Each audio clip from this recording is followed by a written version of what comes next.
Please join us in prayer and pledge.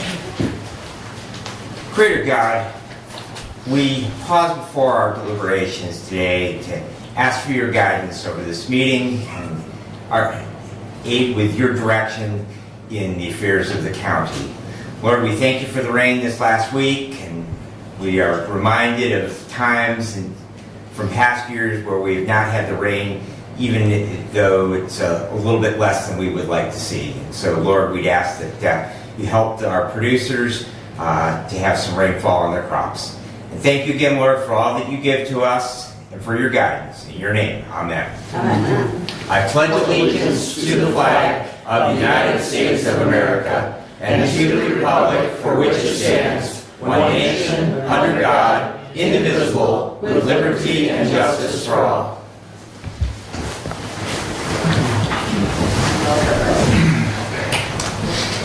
Thank you. And we'll have our first call out to the public. Our rule is as follows. A member of the public may address the board after receiving recognition from the chairperson given his or her name. Public comment shall be limited to a period set aside at each meeting for such purpose. Each speaker shall have the floor for no longer than 5 minutes unless the board grants an extension. Board of Commissioner Rules of Procedures and Bylaws 5.13-3. We also ask you be respectful. Would anyone like to address the board at this time? Good morning, Mary. Good morning, how are you? Fine. My name is Mary Mintz, and I would like to address the board regarding the membership of the Lifeways Board of Directors. I have addressed this board twice before, but have not received any response, and there has been nothing in the agenda since. The makeup of the board is regulated by law, and the division between Hillsdale County and Jackson County is regulated by the resolution passed by both of those counties. Some have indicated that they believed it was altered by the Board of Directors, but they do not have that authority to alter that. You currently have on the board Mark Wiley and Kathy Schmidt representing the seats for county commissioners.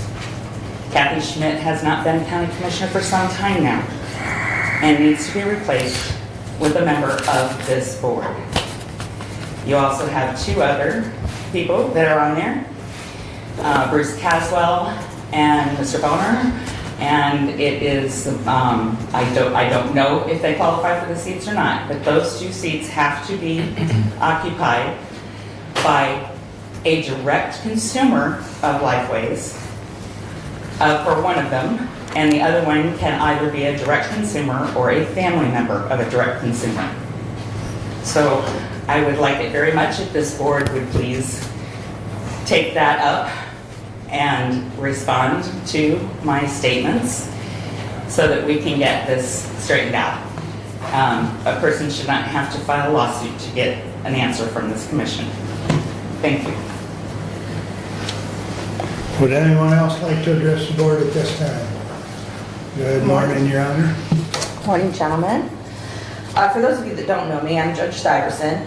I'm here at the request of the Chief Judge, Judge Lisney, and with the support of the entire judiciary to comment regarding the proposed resolution to rent the building to Lifeways for the next 5 years with renewable terms.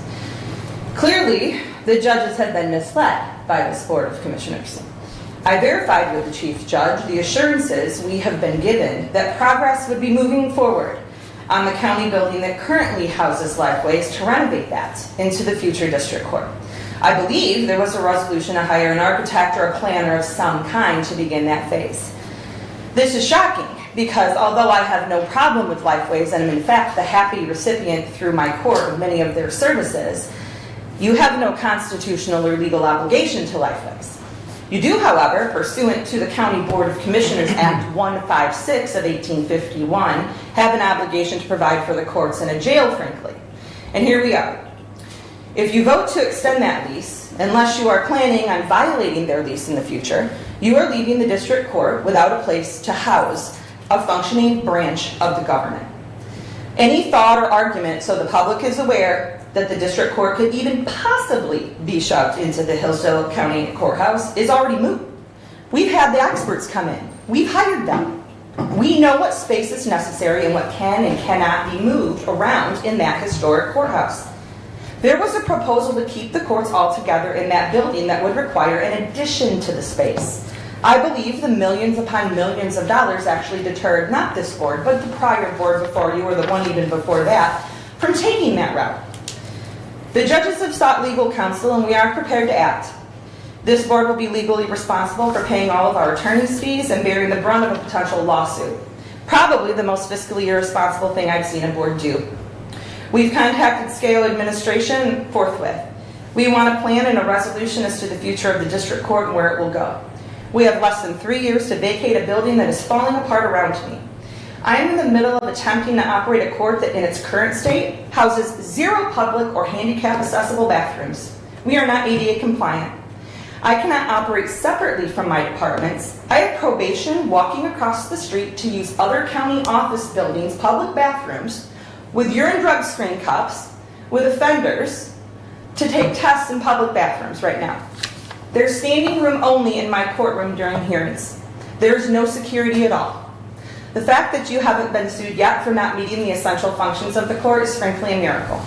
Please take that into consideration when voting today. Thank you. Anyone else wish to address the board at this time?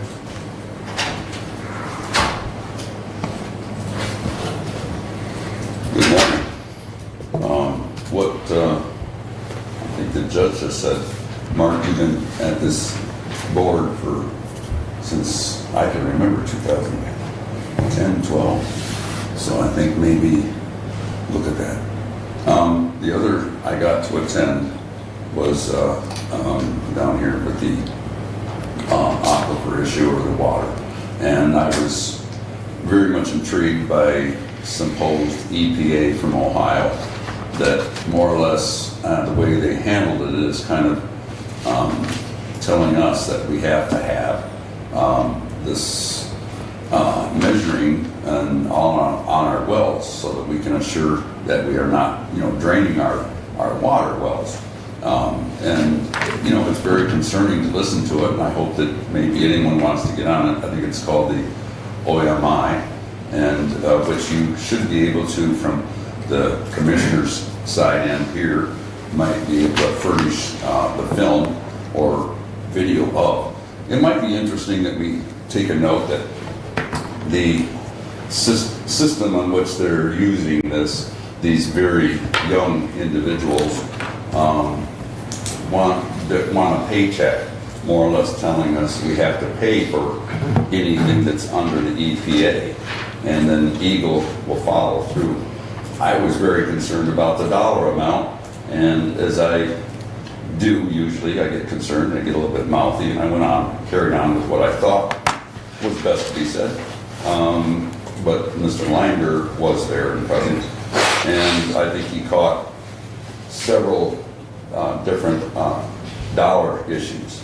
And I think that was great to be recognized that we need to be concerned about the water and what's going on in Ohio, unless we have to bring back the Great War of 1836, I think it was, something like that, Ohio versus Michigan. Anyway, thank you. Thank you, Bob. Anyone else wish to address the board at this time? Seeing no one else at this time, I'd entertain a motion to approve the consent agenda. I'll make that motion. Support. Any additions or corrections?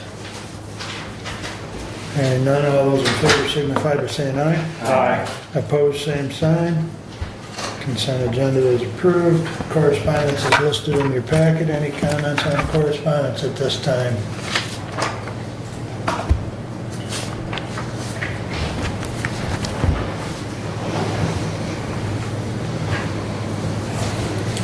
Hearing none. You may bring it up later if you so desire. Regular agenda and entertain a motion. Commissioner, I would like to remove Resolution 25-199.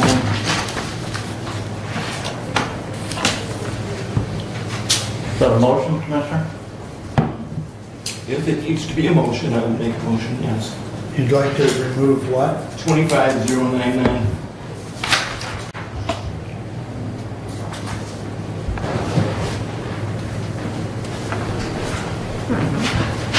Well, since you've made it a motion, we need a second. I'll support that. Discussion on the motion to remove 25-099.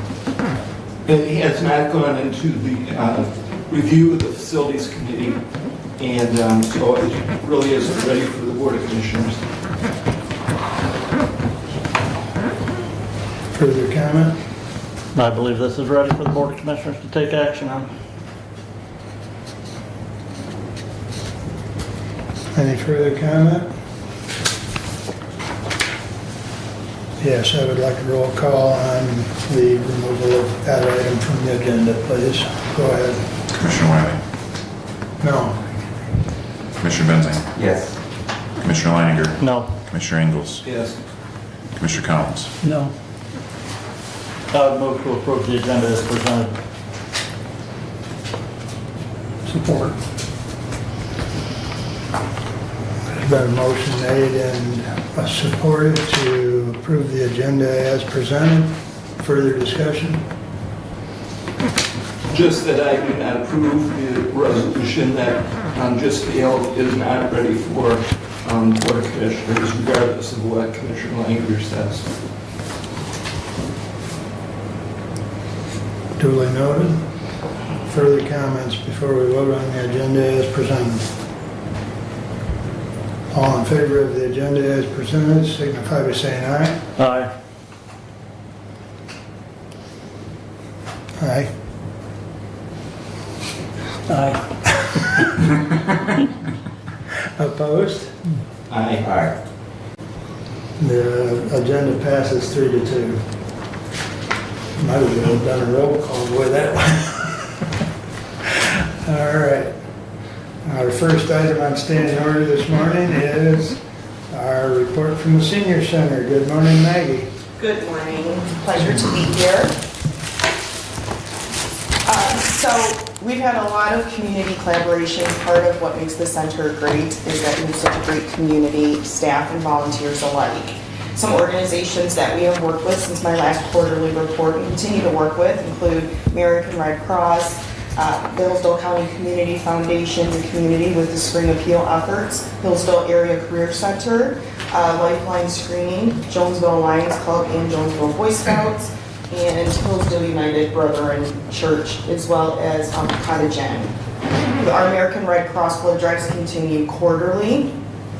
We've also started an initiative in Litchfield that we're very excited about, the Fresh Produce Initiative, which was an opportunity made possible to us through the Community Foundation and inspired by a Litchfield resident who is an older adult that does drive, but complained that those of his peers that do not drive do not have access to fresh fruits and vegetables. Every month we have seen these numbers increase. We distribute the first of every month at Litchfield Library, and our numbers have went from 47 in April to 76 in July.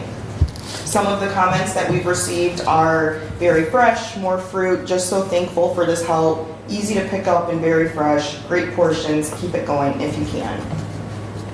Our spring appeal efforts continue, and we have done a lot in collaboration with some of our volunteers, like the Hillsdale United Brethren Church. We've added ergonomic gardening tools to our garden, made repairs, added outdoor seating, and the addition of raised beds. Of course, this is still underway though.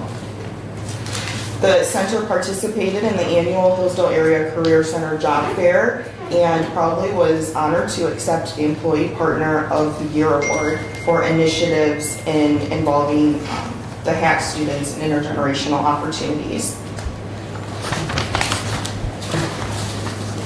We're very proud of the center, and we are always looking at improving it, and facility maintenance is no different. Beyond the improvements with the community garden, other things that we have done this year, trimming trees and fixing some electrical work to our sign, and adding outdoor seating and a bike rack. We continue our special events, Mother's Day lunch, Father's Day lunch. This year, we were honored to welcome State Representative Jennifer Wartz for joining us for Father's Day, and who will be visiting us again this month to help deliver Meals on Wheels. So we're extremely appreciative of her support. We continue to host the Alzheimer's Support Group, Parkinson's Support Group, Kinship Care Support Group, Connection Cafe, in collaboration with Wellwise Area Agency on Aging, Movie and a Popcorn, just to name a few. There is a full activity calendar in the newsletter that I provided. Some of the speakers for our Lunch and Learns for lifelong learning and life enrichment that we welcomed to the center this month were Patricia Keller from Michigan Department of Health and Human Services on smart driving options, hosted AARP driver safety classes. We welcome Dr. William Morgan, affiliated with Hillsdale Hospital, to learn about bowel and bladder signs, symptoms, and treatments. And of course, we continue the Safe Plus program. As a friendly reminder, the Safe Plus program is a free program available to older adults in Hillsdale County who feel they have been the victim of financial exploitation or suspect that they have. Some services that we can provide with this program are identity theft recovery, including identifying the IRS, Social Security Administration, and reviewing correspondence. We partner with Wellwise Area Agency on Aging for Safe Haven program. This month, I've had 3 Safe Haven referrals and 3 referrals to our legal services in Michigan, who also partner with us. We continue the podiatry clinic, and that is hosted at Perennial Park quarterly. Every clinic that we've had since we started that has been filled. We recipients of that service have contacted the physician's office requesting for more appointments, to the point that he has agreed to extend his hours when he does visit the center to make sure that we're meeting the demand.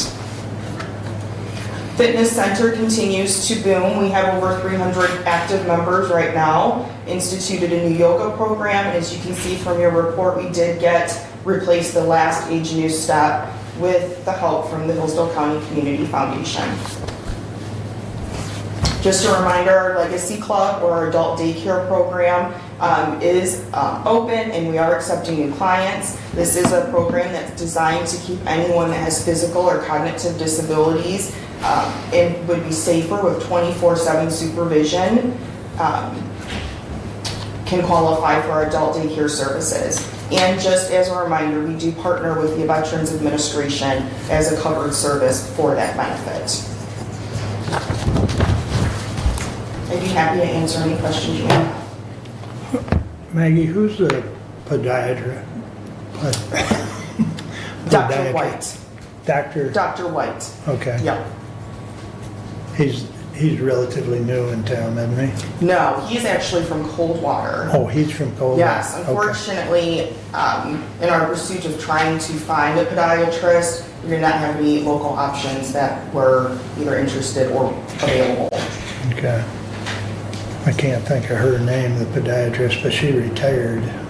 Yes, Dr. Bidney Yes. retired, and I just recently learned that they have replaced her. That Okay. we have a new podiatrist in town, so that could be another option for us to Okay. expand that service even more and support local.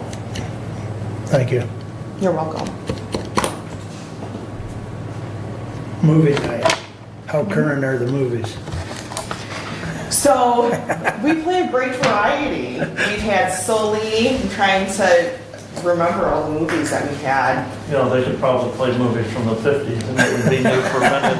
No, they're current and up-to-date movies. We do dedicate one movie a month that's more of a children's themed movie, and that is to support our kinship care parents. So those that are living on a fixed income, they can bring their grandkids in, watch the movies, set up popcorn, and wanted to make sure that they had access to that as well. You do that there in the dining hall area, or Oh, no. where do you do it? I'm just No. curious where you do it. That would be in our lower level in our mural room Okay. with a big projector on the wall, massage chairs. Okay. Yes, so you'll have to try it out sometime. Yeah, We aim to please. you've just sold me now. So the movies are listed in the schedule? Yes, Okay. they should be in there. Okay, Yeah. okay. All right, interesting.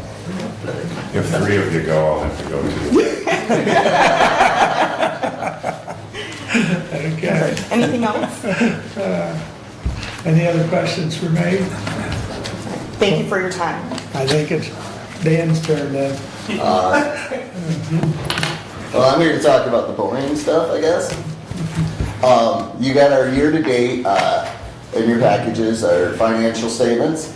Couple things I want to point out. First, you'll notice we're having a pretty good year. We're netting so far $64,749 surplus.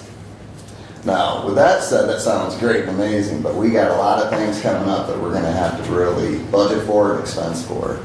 A new roof, parking lot, driveway, boilers, just it's never ending, it seems. So, other things I want to point out though, on the revenue side, you'll also notice that our federal and state income is lower compared to last year. That's probably just due to cuts and things like that. Our Medicaid waiver income is up though, and that's partially due to us being able to employ more home-based workers, serving more people. So we'll have to see what's on the horizon for that. When it comes to expenses though, that's one thing that is very difficult. Our health insurance has increased from last year to this year, and they're looking at another increase for 2026. So that's something we're budgeting for and working hard on not to have to do anything with. Raw foods, that's another heavy hitter. That's something we're very diligently managing with 3 vendors at least, sometimes 4. But we're trying to keep that under wraps and under control. But with that said, we're having a good year, and hopefully with your support and the community support, we can keep this going for a long, long time. Any questions? Dan, when was the last time you did your driveway? Seemingly, it wasn't that long ago. I know that because yours is kind of mixed with the ISDs coming in, so. I would have to look. I'm not 100% sure on that. I know the ISD did their front parking lot last year or the year before. That wasn't part of us though. So. That had a slight impact on your driveway a little bit, I think, but not. Because the entranceway, so. But Actually, they left the entranceway alone at that point, because when they do get to that part, we will have to contribute to the entrance. So, and that's where I was really looking for the clarification. Yeah. He's done that. And so you are providing health insurance again, because I know post-COVID that you dropped that as an employee benefit, so you did reinstate that then? Yeah, we reinstated that probably 2-3 years ago. Okay. Found it's, people need insurance. Yeah, And hiring without it is a little challenging. Yeah. You've actually had people applying that are currently working, that are working just for the health insurance. Yeah. Yeah, I believe Commissioner, towards the end of my term on the board, which would be just over 2 years ago, was when they were looking at reinstituting that. Yeah, I remember they were looking at it, And, but I wasn't certain Yeah. that it actually happened, so. Yeah. And Dan, and maybe Maggie, you maybe answered some of my question already with looking at some of those building improvements or property improvements that you're gonna have to make is now with the bonds being paid off, from 23 to your 26 fiscal year, that giving you an extra $300 and roughly $38,000 of additional Cash flow, yeah. funding to put someplace else. I know some of that was used to cover that health insurance that was added as a fringe benefit for the employees. Yeah. What are we gonna be doing with that other money that we're not having to pay for bond payments now? Yeah, well, I'm working on projections right now with the expenses and everything like that. As we know, raw food's going up, insurance is going up, not just health insurance, but also our property, our vehicles, things like that. All that's increasing as well. Our income is not going up at the same rate though. So that's why at this point, I would say that it's gonna help cover operational expenses plus building maintenance. And I can get more details on that for you.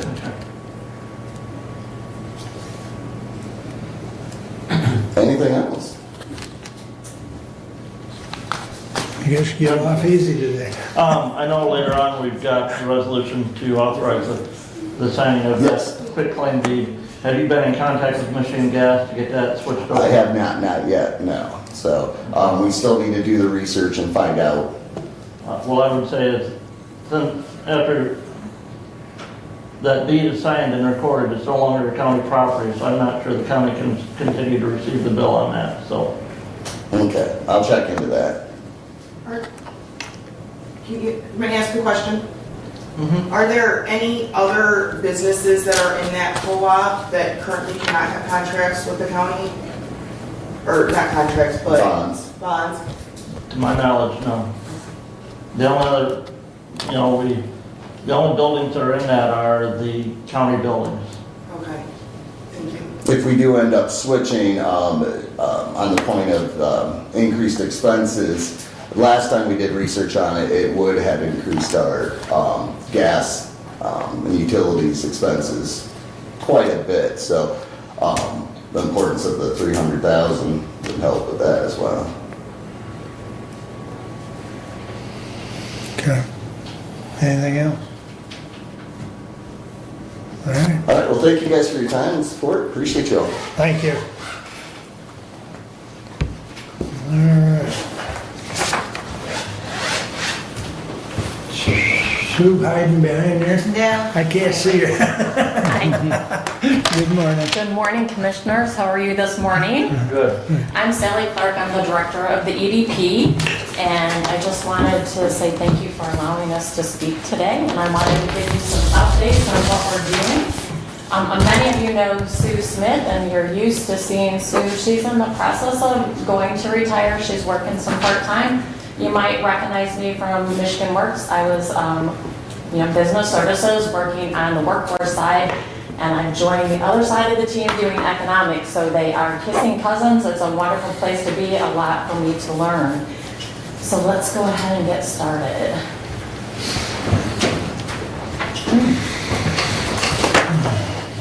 Or it's not moving.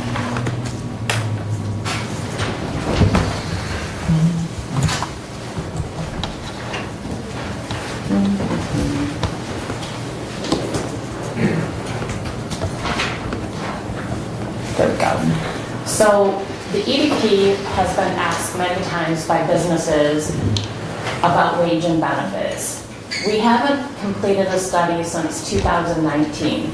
2019 was pre-COVID, so the data that we have right now is, it's just not current. And so we are heading out a wage and benefit study for manufacturing and financial institutions. The reason that we're picking those two sectors to focus on is that's where we're getting the most questions, and that's where the data is being asked right now.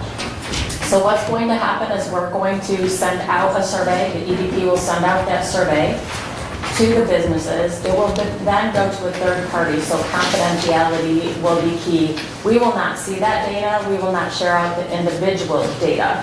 What will happen with that is it will be compiled together and then shared out as a group effort. So that's something that we're really excited about having happen, and then the more people that participate, the better the data.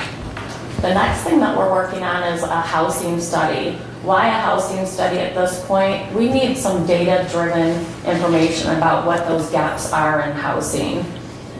Our existing data, we don't have a conclusive housing study.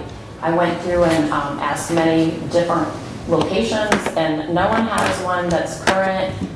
And to go ahead and develop our community, we need to know what those housing shortages are. And we worked as a collective group. I can thank the city of Litchfield, the city of Jonesville, the city of Hillsdale. We've just had a great group of people doing the initial starting. We invite you to have a seat at the table. We would love to have your input. So keep that in mind. If you have any questions regarding the housing study or would like to join that, please reach out to me. I'm happy to share any information. We have the Fellows program that's been going on for the last couple of years. And what's exciting about that is it's really geared to our entrepreneurs. So it's a two-part application process. The application's in July 31st. They also go ahead and do a pitch, so they actually, it's a competitive type program. So they actually pitch to a group, they talk about what their product is, what their needs are, and it's a 10-week course that they get to participate in. It talks about finances, it talks about marketing, it talks about networking, social media. There's 10 weeks of this robust networking that happens. And at the end of the program, of the 10 weeks, they also have the opportunity to have a $4,000 grant. And what that benefits the county is it increases the successful entrepreneurs in Hillsdale. And it also creates a nice pipeline for them to have a great networking. So the people that they learn from, the financial side, they can reach back out to those people and get additional information and assistance. And so that's been put together with Lean Rocket, and they were able to expand that from Jackson to Hillsdale and to Lenawee. And so we're really pleased to have that out. If anybody knows of an entrepreneur that's looking to potentially, that would be a good fit for this, we do have until July 31st for those applications, and we do have a couple slots that are available for Hillsdale County and Lenawee. So community community engagement. We have lots of opportunities to be on boards. We try to keep to the heartbeat of what's going on in Hillsdale. We're on the TIFA board, we're at the Community Action Agency, we're with the Hillsdale Hospital Board, we're County National Board. So we really do try to keep our ear to the ground to see what is happening in our community. And we also are going to be doing a community, a Hillsdale Capital campaign. We are self-funded, we are not state or federally funded, so this campaign is important to us due to the fact that the work that we do to develop Hillsdale and keep our businesses growing, to keep our businesses well-staffed and well-versed. We go ahead and partner with great companies like Michigan Works, MEDC. We are a one-stop shop. We can connect you, we can help you get the resources that you're looking for. We have made great partnerships within Hillsdale County and outside of the county. So the capital campaign is important to us because we've attracted new businesses like Luxwall, 3D Plastics, the expansion of NEPCO. We support local business growth from small startups to large startups. We help connect them to resources like Michigan Works, MEDC. So this drives the economic impact of Hillsdale County. We are also going to be hosting Manufacturing Day, which that's an exciting thing for us. We have a grant through MEDC, and what's fantastic about that is on October 9th, we will be housing this year Reading, Camden, and Will Carleton schools. They will get to go out to manufacturing locations. They will get to tour the facility. After the tour, then they go to Camp Machendo or Machendo Conference Center and have a nice lunch. And we have a discussion panel with businesses, Michigan Works, MEDC, other CEOs of companies talking about how they got to where they're at. And so we look at a bigger spectrum of what happens in manufacturing. We look at, there's IT, there's the financial, there's the marketing aspect. So the students get a chance to really view what different career types there are out there in manufacturing. And it's nice that Michigan Works is able to join us. We have Curtis is new as the business service representative. He took my position, and what's great about that is we've already been in contact with him, and he will be able to meet students. And then Sandy's always been a panel discussion person that we leaned on heavy to talk about the resources that these students can get. So it is a great event. The EDP is able to go ahead and provide backpacks and earplugs and the safety equipment, so it's not as hard on the companies to have these mass tours of kids coming through.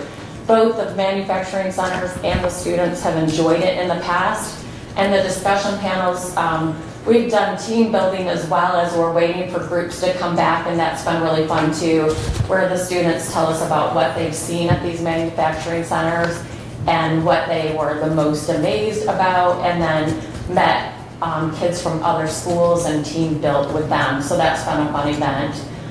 We are going to be housing our annual celebration on September 9th. That's our investor award dinner, and it's an enjoyable evening, so that will be September 9th. We'll continue to carry over our contract work, monthly reporting to Michigan Works. We have a contract with Michigan Works. We do biannual reporting to MEDC, and then our fellows program that I talked about with Lean Rocket, we also will be reporting back on that, and we're planning the next cohort. We hope to have one more year of the fellows program through the 3-year contract that MEDC did with the fellows. And so I thank you very much for your time. Do you guys have any questions? Sally, what age group, that manufacturing day, are we doing juniors and seniors? We're doing juniors and seniors, Okay. and some schools that are smaller may choose to bring some of their sophomores along, depending on what's going on in the school district at that time. We want to keep it to a certain group of numbers, because the manufacturing centers can only house so many people at a time. Right. But it's been a great event, and we look forward to it every year. And they get a really nice lunch at Mishendo Conference Center, and the discussion panel is really fun. It's interesting to see what they come up with questions, and it's really a point for companies like Martin Rhea. Linda, the HR person, tells her story of where she's been from working.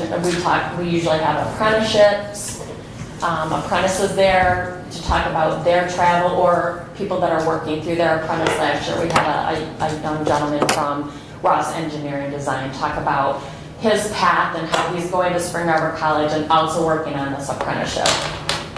So what number of students, I mean, as far as your group, how big? We're trying to keep it around 150. Okay, Yeah, between the three locations. okay. A lot of manufacturing centers can only take 10 to 20 students at a time. And so to get them, and the EDP also provides the busing for that as well. We reimburse the schools. And so what it makes it hard is we're trying to coordinate these businesses and coordinate students. So that number, we'd love to open it up and have everyone be able to. But this year we're concentrating on that side of the county. And we just kind of rotated around. A few years we've done the Hillsdale Area Career Center, because we felt like that was kind of a melting pot of all students. But we wanted to open it up to the students that weren't just at the Hillsdale Area Career Center. Right. Okay, thank you. Questions? On the housing study, are you really looking at what needs to be done for new housing, or what can be done to revitalize the existing housing stock that's there? And if we're looking at new housing, are we looking at building in cities, villages, hamburgs, where we have open spaces as opposed to developing agricultural ground? All of those things. Right now, we are having housing study meetings. That's why we'd like to invite you to join us as well. So we're really now just vetting out what company that we would like to utilize. We are going ahead and putting together a list with like the city of Litchfield, the city of Jonesville, the city of Hillsdale. What is it that we really need in the study? And then we'll put out an RFP for the quotes on that. We've had some individual quotes. Each group kind of has their own kind of set. Each housing group, like Land USA, Upjohn Institute, even the region, they have different studies that they put together. Nothing has been the perfect fit. So what we would like to do is, yesterday we had a meeting and really talked about collectively, what is it that each place needs? And how can we get that data that we're all looking for, and what's that going to cost us? So that's really what we're putting together right now. So we're in the early stages, but we are dedicated to get this study done, as well as the wage and benefit. They go hand in hand very nicely. We haven't had that updated since 2019 on the wage and benefit study. The housing study is important. We hear that we're short of housing. We hear that we have, this and that. We need data-driven information. And then also it works well for the cities themselves because they can choose what it is that they need to have in their packet of information to try to attract. So we're looking at all those things. Really how to bridge the gap too. What do our wages look like? What kind of housing do we need, right?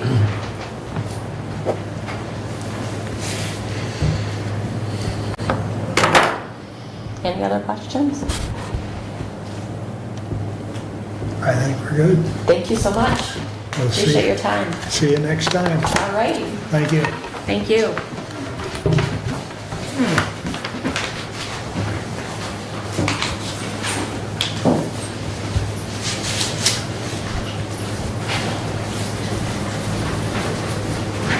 Chris, good morning. Good morning. You are next. Good morning, Commissioners. Thank you for your time. I believe in your packets you received a amended budget proposal for the elephant in the room, the opioid presentation that we are working with the county commissioners to present to the community. We have it planned for October 16th at the Ciro Center. I hope you will all mark your calendars. It starts at 9 a.m. and goes until 3 p.m. We have a full agenda planned, and we're very excited about the presentations that will be provided that day. The reason for our request for the amendment, as you may have seen in the documentation, I provided the justifications. Basically, it's just taking more staff time than we initially anticipated, and the expenses have been slightly different than what we initially anticipated in that initial request. So initially, we had put in, if we look at the cost to actually provide the venue and the catering and all those items, that dollar figure is only $350 difference than what we initially thought it would be. It's really coming into the staff time and the time it is taking for us to secure professional education credits for individuals who may be physicians, nurses, law enforcement, educators, substance abuse workers. And so it's taking us more time than we anticipated to do that, and logistically trying to coordinate. We have, I believe, approximately 12 presenters for that day. So trying to get them all coordinated and logistically put together has taken more time. So we are respectfully requesting the modifications that were placed in here. It's a difference of $4,629.57 from what the original proposal was, and I'm confident that those dollars would be the final dollars. Again, this was a reimbursement agreement, so the county commissioners will be invoiced at the end for what it cost us, and it would not exceed the budgeted amount. And I thank you for your time and consideration. If you have any questions, I'm happy to answer. Is there any questions? Go ahead, Doug. A couple of questions. One, in the packet, I have 4 pages, my 4th page is blank. I don't know if I'm missing something or... No, it was a 3-page document, so Okay. it must be that it scanned the blank side. That's fine, thank you. The target audience, I'm wondering the target audience for the event. So our target, as was requested, is it's open to all community members, but we are offering educational credits in the hopes that we'll also get professionals to come to the table as well. The presentations themselves are going to range from information and data about substance use and opioid use in the county. We have someone presenting their story of recovery. We have individuals talking about the services available in the community. So we have the outpatient recovery services, medication-assisted treatment, inpatient services that we offer. And then we have presentations on alternatives to opioids. So we have individuals from the Hillsdale Hospital Pain Clinic and some other individuals who work in areas like yoga and other non-pharmaceutical opportunities to relieve pain. And then at the end of the day, it's basically a networking opportunity. So there will be vendors there to present information to the community and to professionals around the services that they offer. They can assist with substance use and underlying pain issues as well.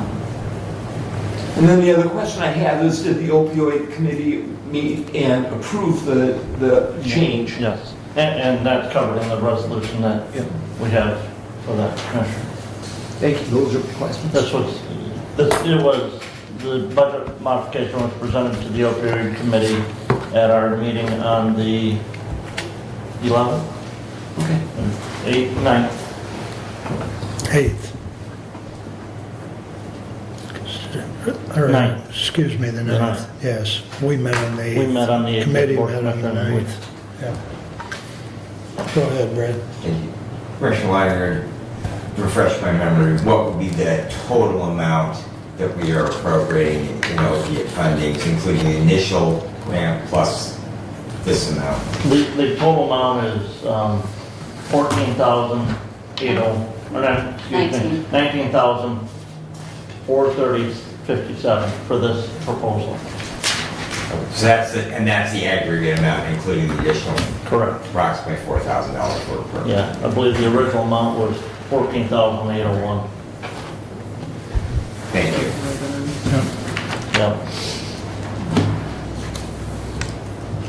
Is there any other questions for Chris? Thank you, I do have a Commissioner. question. Okay. At the road commission last, you spoke about the Amish buggy and so on. Is that something you could present here as well? If the commissioners would like to put it on the agenda, I'm happy to have that conversation, sure. Yeah. It was very informative and I think important to communicate, you know, some of the safety aspects, you know, and the progress that is, you know, being made. So, I'll get with you on that, Chris. Yes, absolutely. Thank you. Thank you. It's not related, but a good point. I mean, as far as the opioid. it's related with who the presenter is. That's correct. We all wear a lot of hats. I understand. Amish buggy? Yes, the, Okay, yes, roadway safety okay, grant that the health department received. okay. I'll get with Chris and get her on the agenda sometime in the near future. Thank you. All right. So I had Brent's up first with the resolution that we just discussed is concerning the amendment to the opioid. So Resolution 25098, at the pleasure of the commissioners, do you want me to read it, or? I would ask that we dispense with the reading. I move for adoption of Resolution 25098. support. Thank you, Commissioner. I would say that, in essence, it pretty much rehashes what Chris just explained to us. So. And the other key thing, and I don't remember if he said this, is originally when we talked about this, that the event would occur before September 30th. With the coordination and planning of things, that date is moved back to October 16th for the actual event, and so the resolution takes note of that and amends that from the previously adopted resolution. Yeah, and the second, it's the second whereas, you know, talks about the And that prior resolution was part prior of the package resolution. as well. So, yep. Go ahead, Brad. Thank you. I would just ask collectively that we have Chris back, perhaps might be in conjunction with the presentation in regards to road safety, to give us a recap of the event.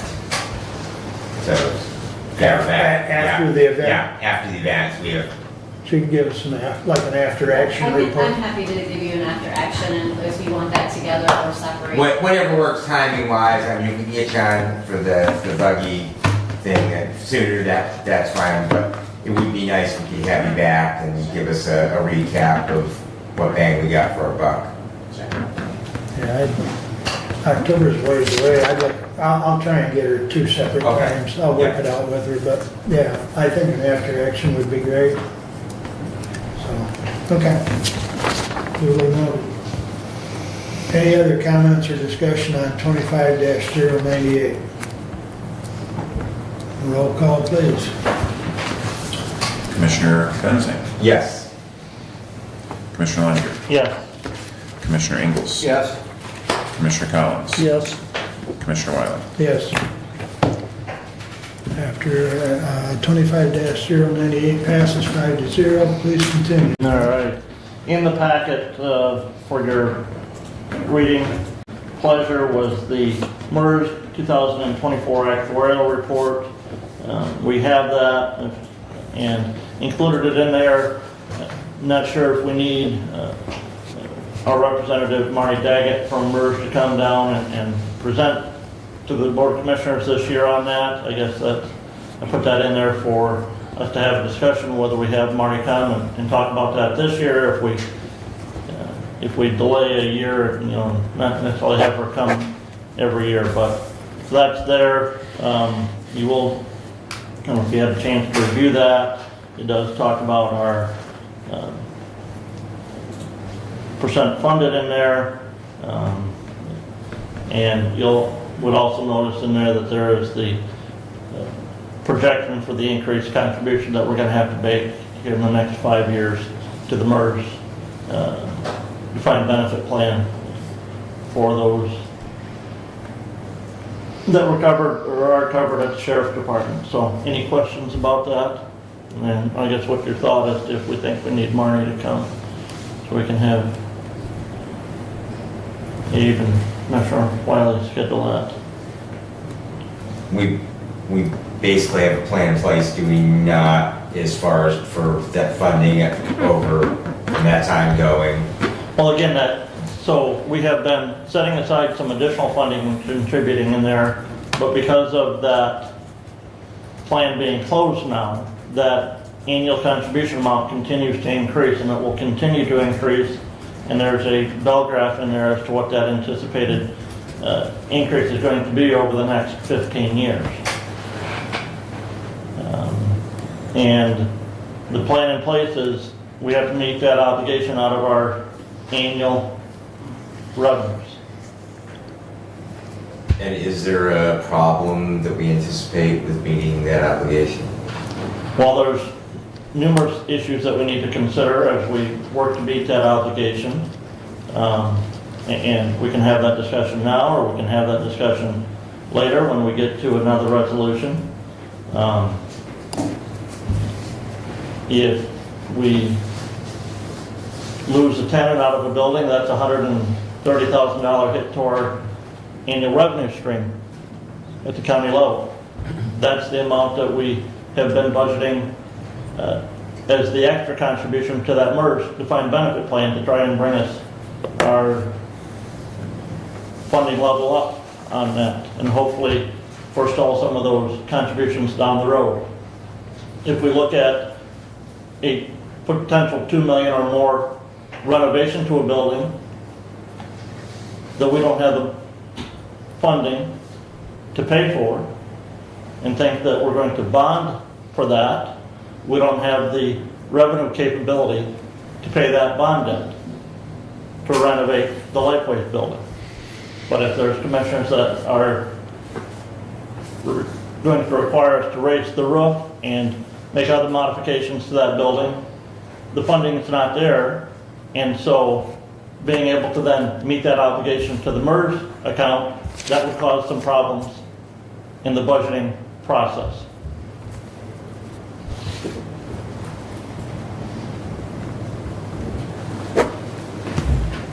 I would just recall what Representative Wirt said at our last meeting, that the expectation is for a general belt tightening.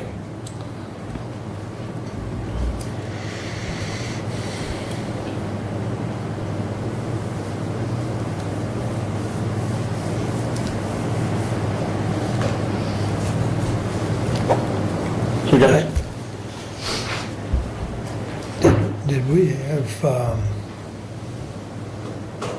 Did we already have Marnie Daggett plugged in on? Just a placeholder from last year, because we had her last year. Nothing Right. confirmed. So where is that placeholder? I think it's Side second meeting in August, I think. That's what I was thinking, August or September.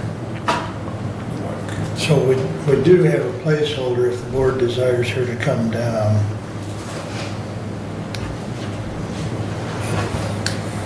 would have to reach out to her and see if she's available on that particular day. Oh, I'm sorry, it's the first meeting in September. Okay, first meeting in September.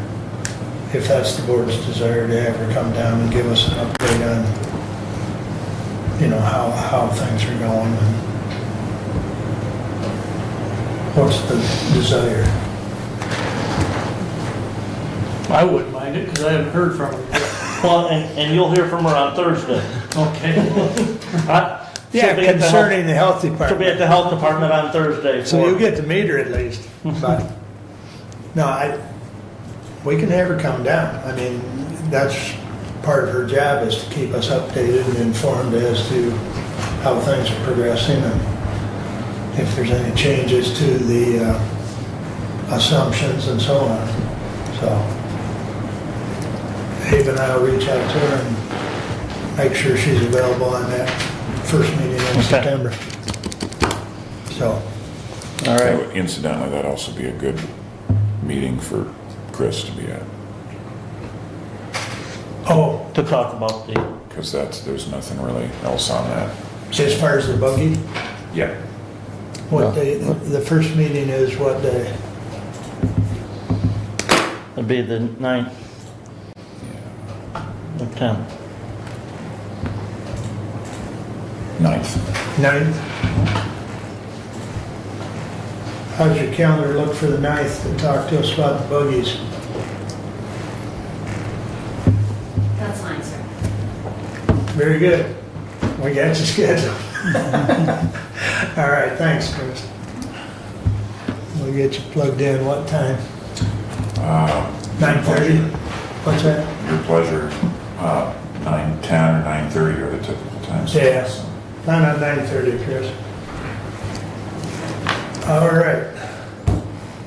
What else you got? for us? Also in the packet, again, as a discussion item, was the presentation that was talked about in public comment and was presented to us by some representatives from USGS at the OMI meeting last week, Friday, regarding a water quality sampling project. I did ask and had a representative from the health department join us on that meeting via Zoom. I had some conversations with him yesterday. Want to have a little bit more follow-up with him regarding that, and but he wasn't real concerned and impressed with the presentation. The potential cost on that, depending on the number of wells that would be sampled, and if there were wells in Michigan that would be sampled, potentially could be about $12,000 to $14,000 per well to be sampled. The initial proposal was to sample 8 wells. The proposal that's in there showed all those wells being in Ohio. There was talk though about expanding that, or maybe potentially removing some of those wells and changing to a well, or to some of the wells that are in Indiana and the wells that are in Michigan. There are 3 wells that were drilled by I believe Eagle for that USGS study. And those are in southern Hillsdale County and Amboy Township. There's, again, talking with our health department individual, he was not necessarily convinced that the study that they would be doing is something that is really a necessary item to be doing. Just on those wells, if he thought that if they're going to do a study, it should be going out and having a broader sampling of testing done and using existing wells that are in use, making sure that there's potentially no contaminants in them. But something that, again, I wanted to bring back. I know a year ago we had received an invoice for some monitoring and stuff, and we rejected that. I did talk to, we talked at that OMI meeting, and we're looking for some modifications on that proposal. Interested to see what that comes back at. Our next meeting for OMI will be the last Friday in August. That'll be the 29th. at 9 o'clock down in Bryan, Ohio. We also had a presentation on the item that was in our packet last month, the hydrological mapping and three-dimensional geological modeling of the glacial deposits in the Moshindo Aquifer area. Very informative. They did indicate, though, that as far as studying groundwater flow, the representative that was there is from the Ohio USGS office, and there was nothing in that groundwater flow module from the state of Michigan, because the Michigan USGS office has to do that modeling, and that hasn't been done yet. So, and that was part of the money that was funded to them through Eagle, through the state of Michigan, of that $500,000. Is there any accounting of that money?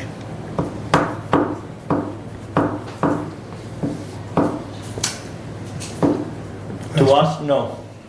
Yeah, that's been a question. And my question is, you know, why isn't there some of that $500,000 left to do this groundwater testing? Right. While that money is there to do this groundwater modeling sampling. Right. Well, it's pretty hard to go back to the legislature and ask for any more money if we don't have an accounting of where that 500,000 went.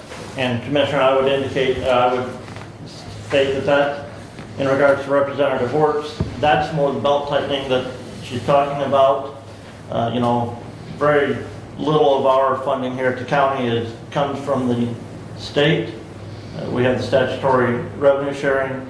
We have the revenue that we get from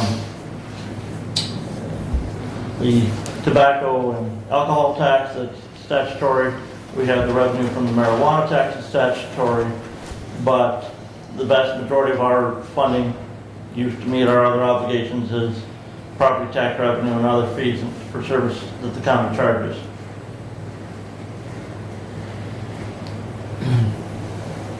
I will just add that in 2011, when the feds tried to establish a multi-state aquifer, sole source aquifer, we were opposed to it as a county. Personally, I am opposed to giving oversight to the feds over the water, over any of the dirt in Hillsdale County. Michigan has long-standing that property owners own the water under the ground, and I will remain opposed to in any way giving anyone authority over that water other than the person who owns that property.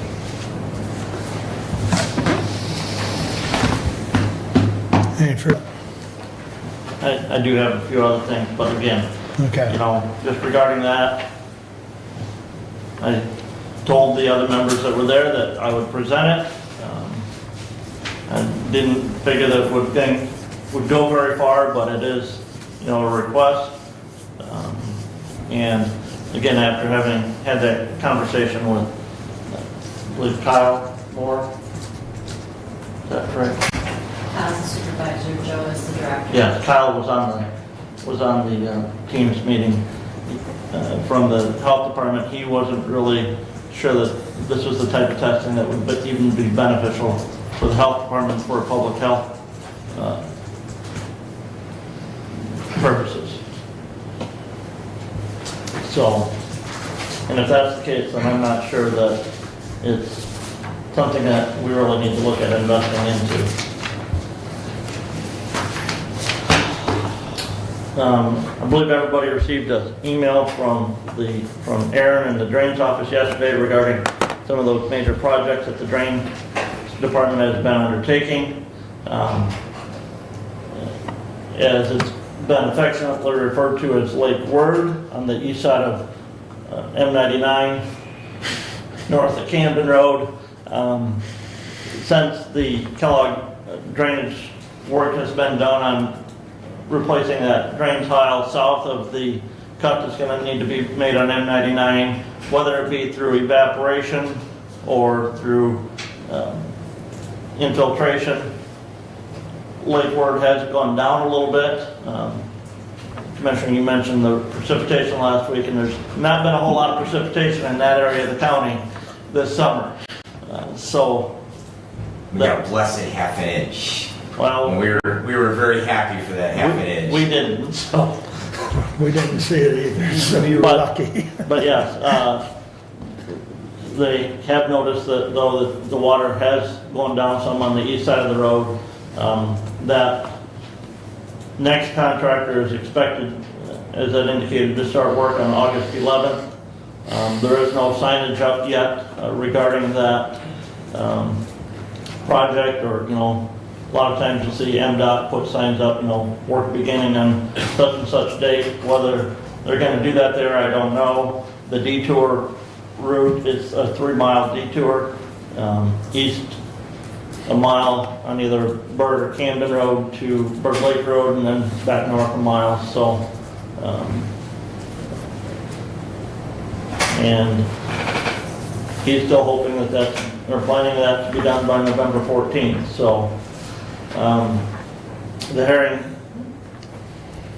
project up in Litchfield on M49, it's supposed to begin here in August as well. The Lake Somerset Dam project is primarily done. Initially, when we were presented with the bonding resolution for that, we were going to bond up to $500,000 for that project. A few things changed on that. The Drainage Commission was awarded a grant from Eagle of $178,500 on that. I affectionately said, well, that's the added cost that Eagle added to that project by the Drainage Commission having to go through all these steps to get approval to do that dam work, so they're just making good on the added costs that they forced the Drainage Commission to incur. Additionally, there were a large amount of prepayments received from the property owners in that lake district, and so they only ended up bonding for the $128,000, and that was on a 5-year note, and the interest on that was 4.28%, and that was from High Point Community Bank up in Hastings. The Bear Lake Dam project, and again, we at the county authorized the lending through the county general or fund for that, and that work is set to begin here, and the individuals even in that district can prepay that by August 1st and not incur that interest cost over that time. The Clark Drain project, that was a 10-year bond that was issued on that. That was at 4.39%. That's supposed to begin, was next week. And there's very little prepayment on that. I believe the cost on that per property owner in that district was over around $130 per acre was the cost on that.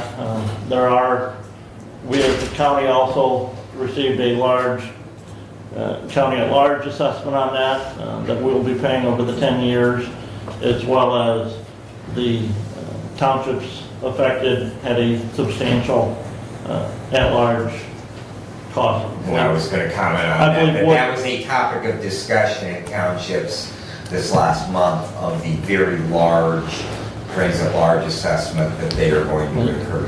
I believe ransom was over $30-some thousand. I think the Drainage Commissioner said Woodbridge was over $100,000. $100,000, yeah. On that grant, now that's over 10 years. Yeah, but still, when you have the total township tax take in Woodbridge Township is about $23,000. So, you know, yes, that's over 10 years, that's half of what they take in township taxes for 10 years. Yes. And again, no updates on the Mary Lake or project yet, or even the Boy Drain and Waldron.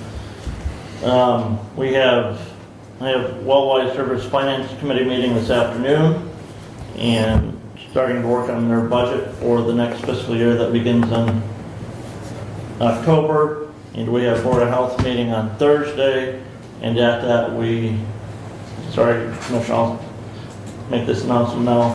We're looking at a bid from a contractor to do some work on the building out on Care Drive to replace the wood on the soffit, dormer, and fascia on that building. And the doors. Yeah, and work on the thresholds and the doors. So that is my, in the packet also was the second quarter investment report and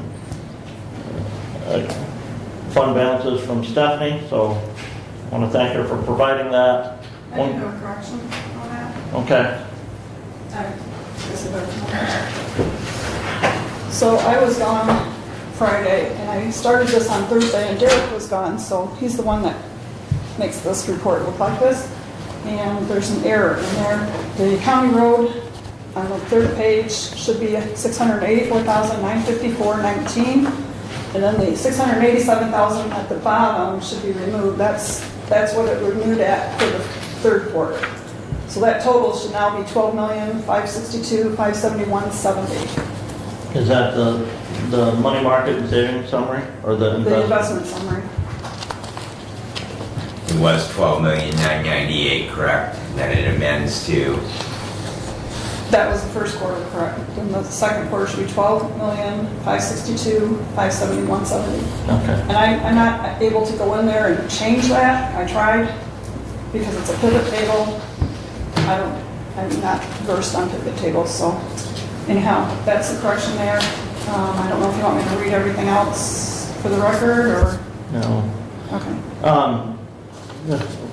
The money market account that the 800 megahertz bond funds are in, what are we getting for interest on that? I believe it's 3.8, somewhere in I there. couldn't remember. Yeah, it was less than, so we wouldn't go over the threshold that we could get interest on.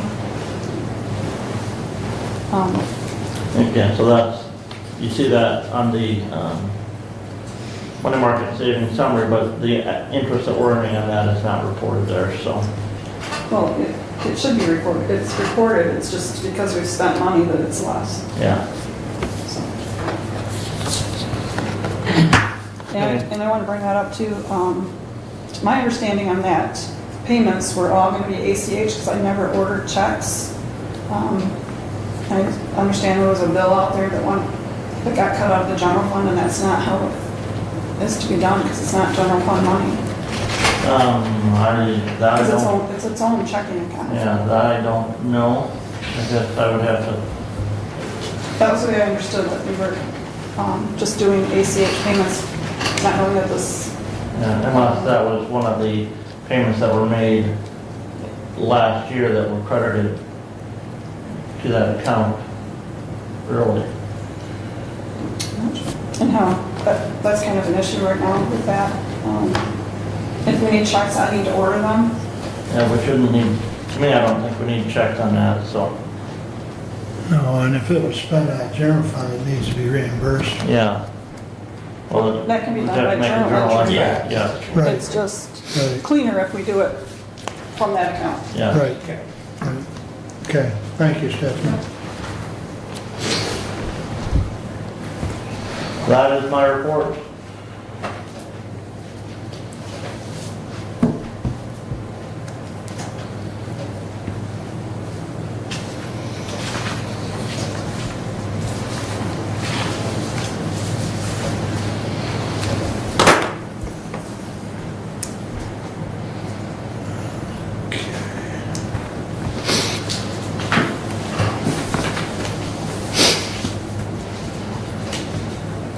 Doug, you're up next, sir.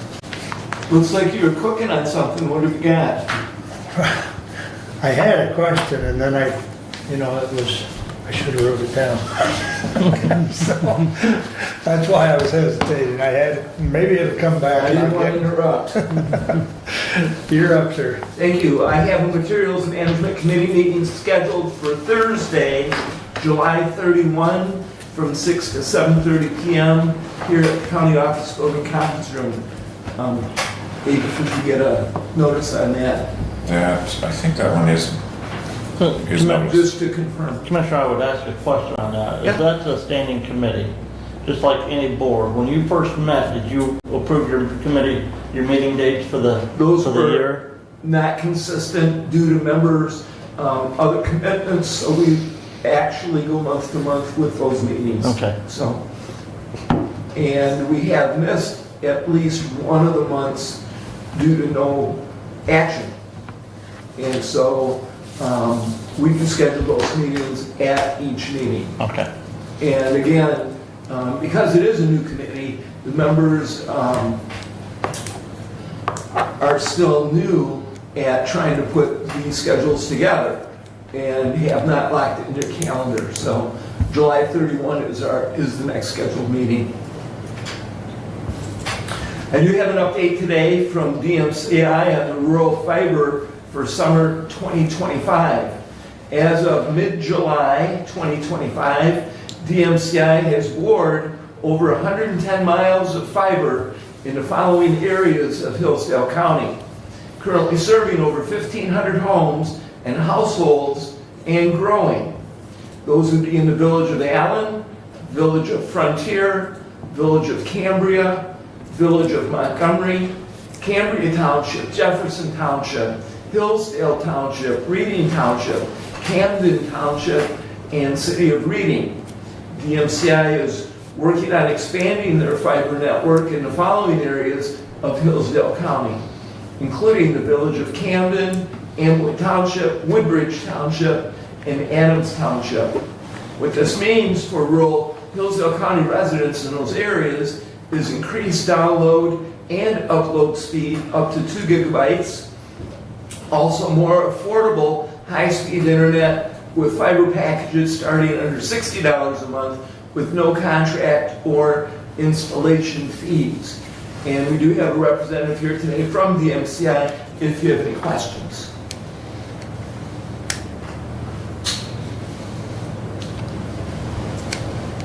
How many guys they got out working?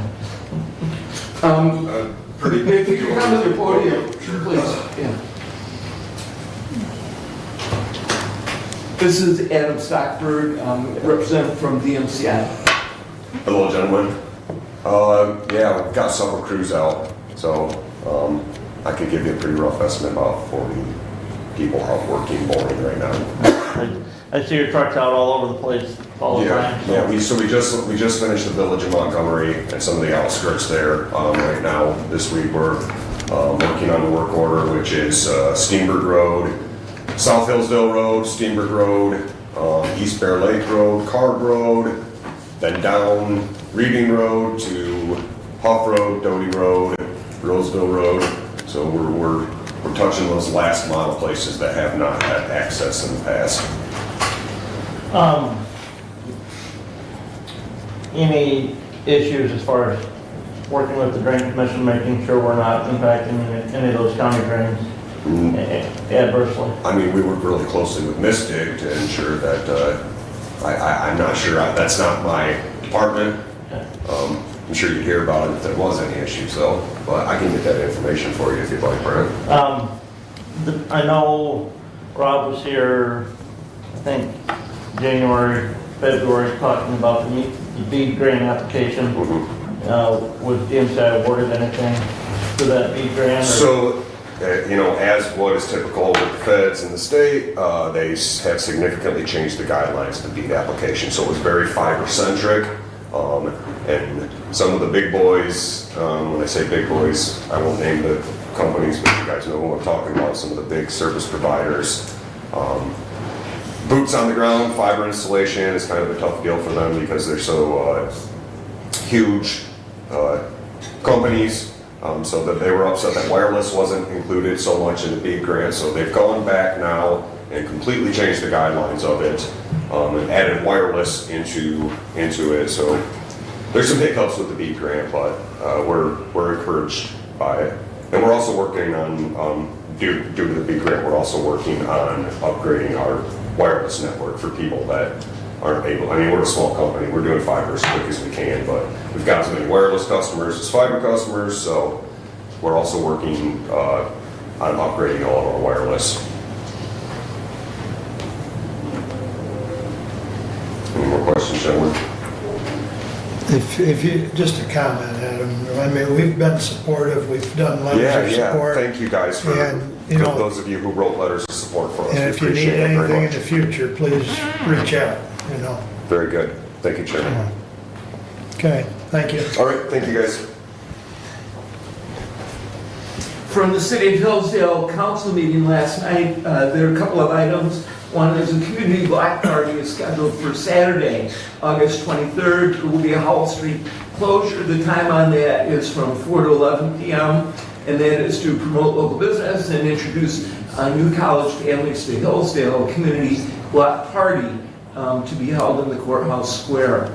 August 5th, remember, for all those who vote in the City of Hillsdale, there will be a primary election for mayor on August 5th to be held at the library, 7 a.m. to 8 p.m. There are 4 candidates. The top 2 receiving votes will be on the general election ballot in November.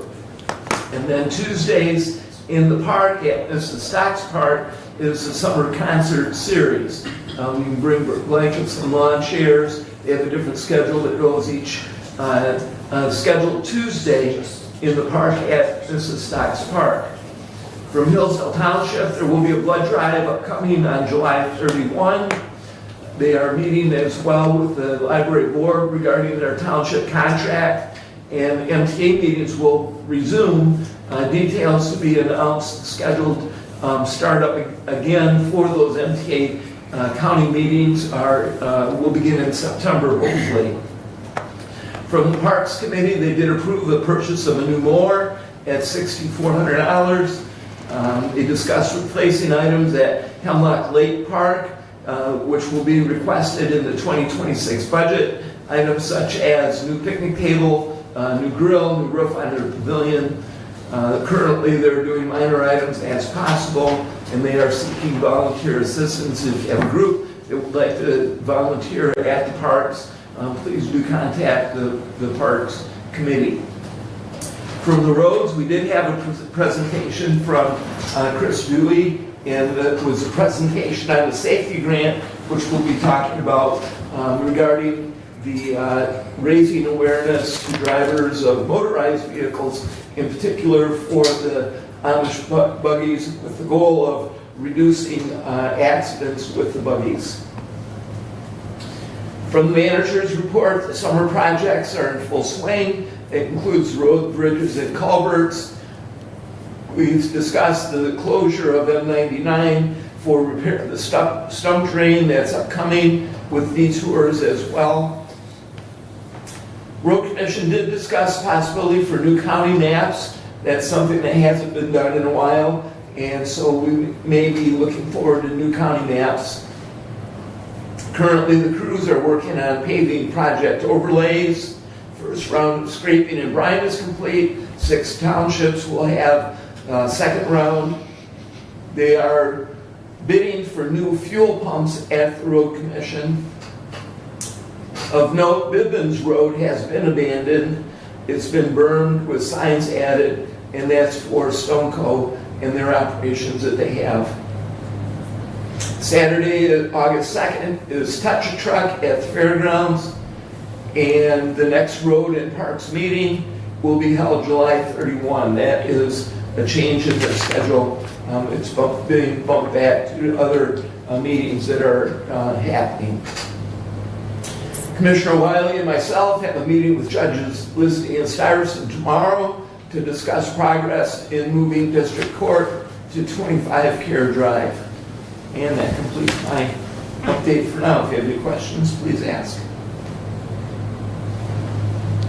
Questions or comments for Doug?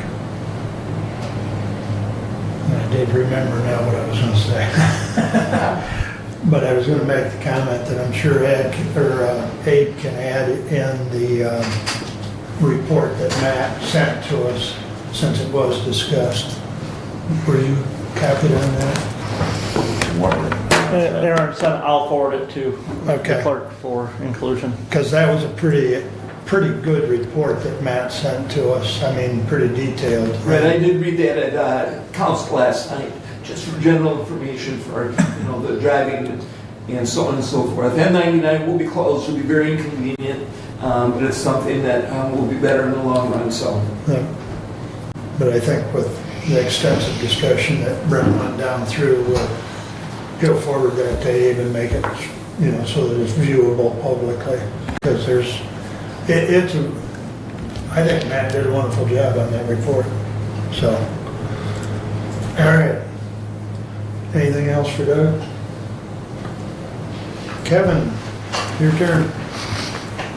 Resolution 25-099, to the Honorable Board of Commissioners, we authorize Chairperson of Hillsdale County Board of Commissioners to sign the lease agreement between the County of Hillsdale and Jackson Hillsdale Community Health Board, DBA Lifeways, for the office building located at 25 Care Drive, Hillsdale, Michigan, 49242, respectively submitted.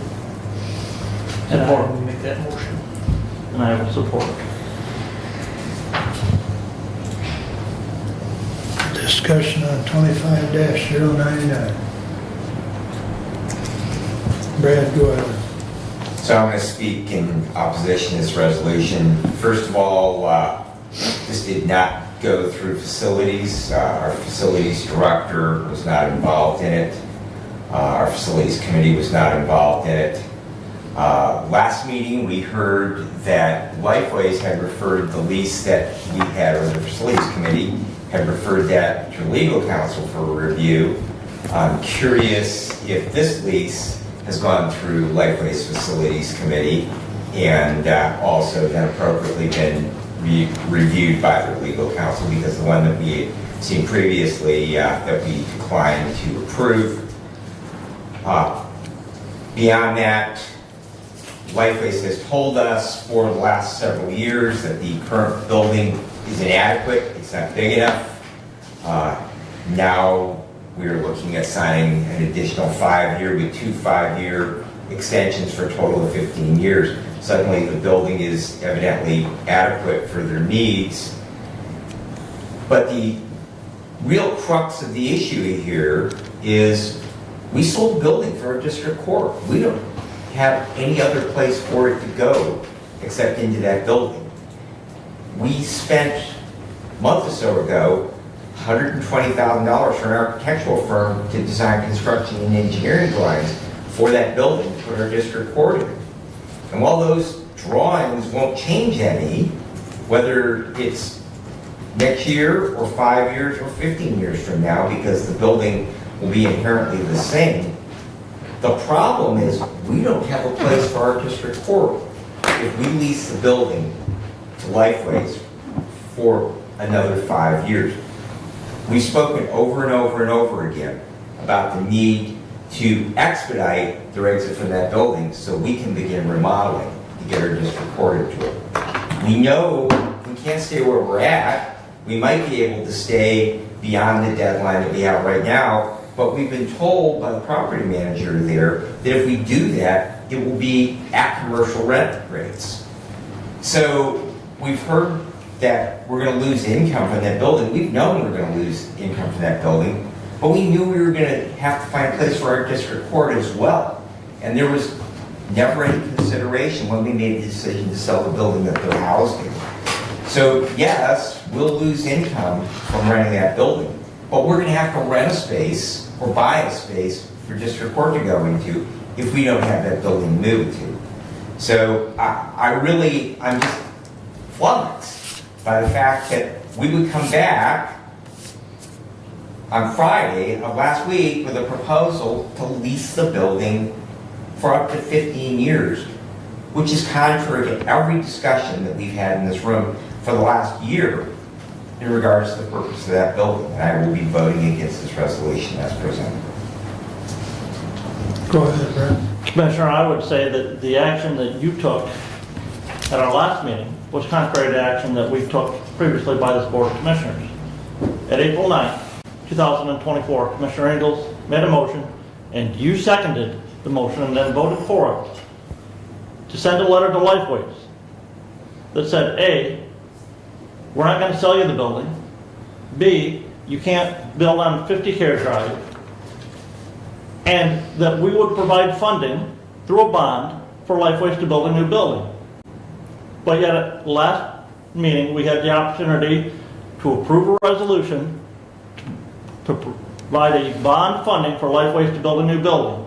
And you voted against, you changed that to put that to the vote of the people, which is still technically not legal according to legal counsel, and to our bond counsel, there's still additional items that have to be done to do that, to put that before the vote of the people. But you told Lifeways, who paid to build that building, not the county. Lifeways built that building, that A, we're going to kick you out, we're not going to let you renew your lease, even though you have plans for new, yes, Commissioner, they never sent us notice that they were not renewing the lease. We sent them a letter that it's not an opportunity. We're going to renew it for a year and a half and that's it. And then you said we're not going to provide you the bond funding that we told you we would. This is a renewal of the lease previously done. The only changes to it were the rent rate that is consistent with the language that was in the prior adopted lease. The other change is changing the opt-out clause at the end, where each side now has a 180-day required notice of early termination. Those are the changes from the existing lease. Now, if you want to go back and rescind the action that we took last meeting and provide the funding for Lifeways to build their building that they think they need, okay. And talking about the judge and her comments that they're going to pursue legal action, even the date the judge gave is wrong. It's not 3 years. We have over 3 years to vacate that building underneath the current lease. I even watched a recording of you, Commissioner, at an Adams Township meeting where you said we have to be out by April of 2028. That is not the case. Our lease ends October 31st, 2028 of the downstairs of that building. And if we continue to occupy that space and can come to an agreement with the landlord to occupy that space past that time, at current market rate for the first floor of that building should be nowhere near the $20,000 that I heard you indicate at the Adams Township board meeting a month. That building is less than 9,000 square feet. We have a lease in front of us right now for a building that's over 9,000 square feet, and the monthly rent is just over $7,000.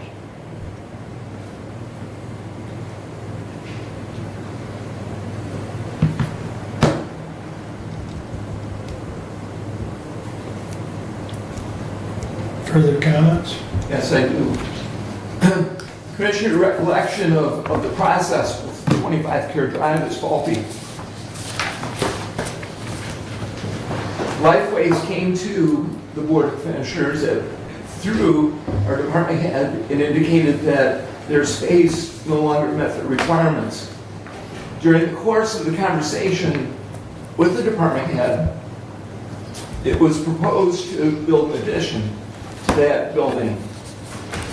When Lifeways looked at that, and Commissioner Wiley, you can correct me if I'm wrong, since you sit on their facilities committee, I'm sure that the discussion did happen regarding building an addition on 25 Care Drive. And between the addition and the existing space at 25 Care Drive, Lifeways decided that that was not sufficient for what their plans were with their new building. As time had gone on, Lifeways decided through their, go ahead. Well, I want to make one correction. It wasn't necessarily Lifeways that said that that addition wasn't possible. It was either the building inspection or someone because of those that retention pond to the west. So that's what interrupted that whole discussion. Lifeways was seriously considering that addition until that popped up. Regardless, the proposed idea of adding an addition to that building was something that was discussed. It was on the And it table. was decided through one way or another that it wasn't going to happen.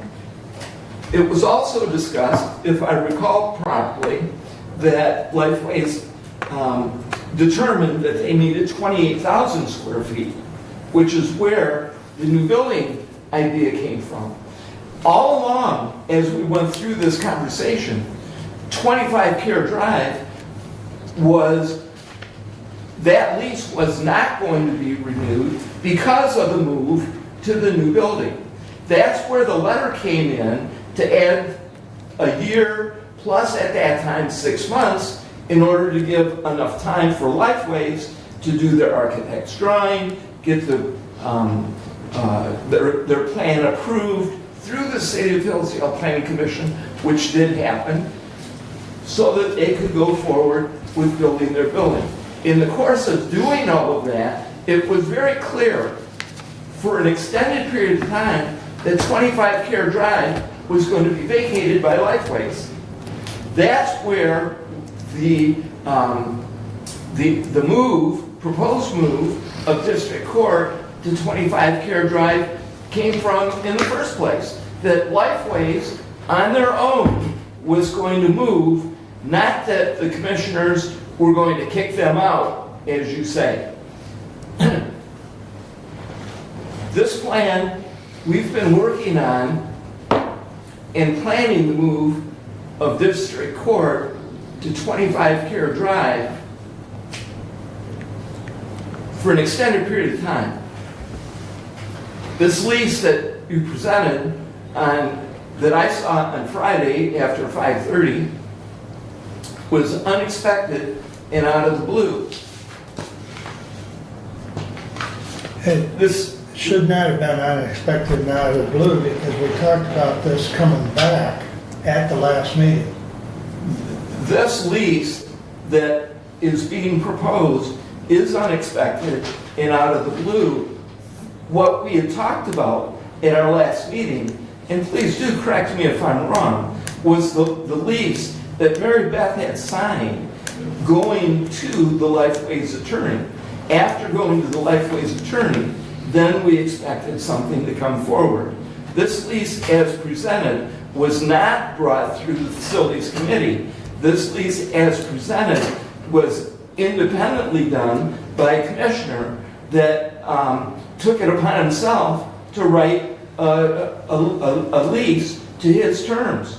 The facilities director has been and is charged with writing our leases and bringing them through the Facilities Committee to the Board of Commissioners. Please do correct me if I'm wrong. You're shaking your head. Well, this is what I'm explaining. the same lease, Doug. This is the same lease. No, it's not. It's the same lease with new terms. The dollar amounts were indicated at the last meeting that they were wrong. Those have been corrected. And that was worked through Lifeways facility personnel. That was the only other change is that ability to terminate with 180 given days notice. And that's by either party. So this is the same lease that you brought forward with the numbers corrected and with item 26 added. The lease terms are not the same as the lease terms that we had in that Mary Beth signed.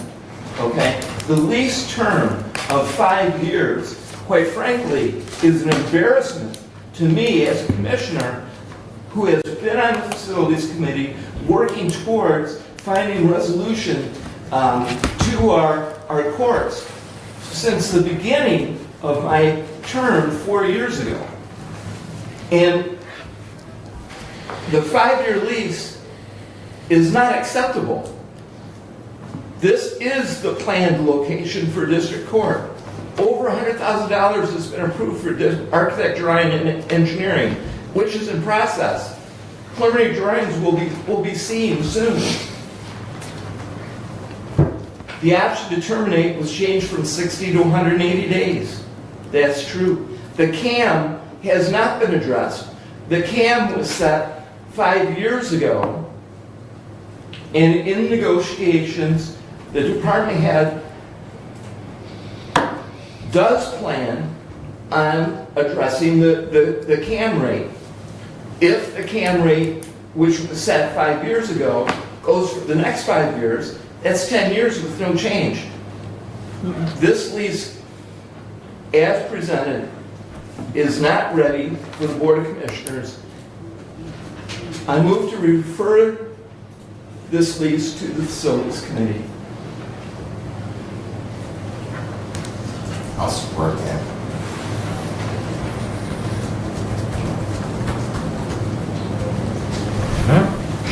Discussion on the motion to move it to Facilities Committee. Any discussion?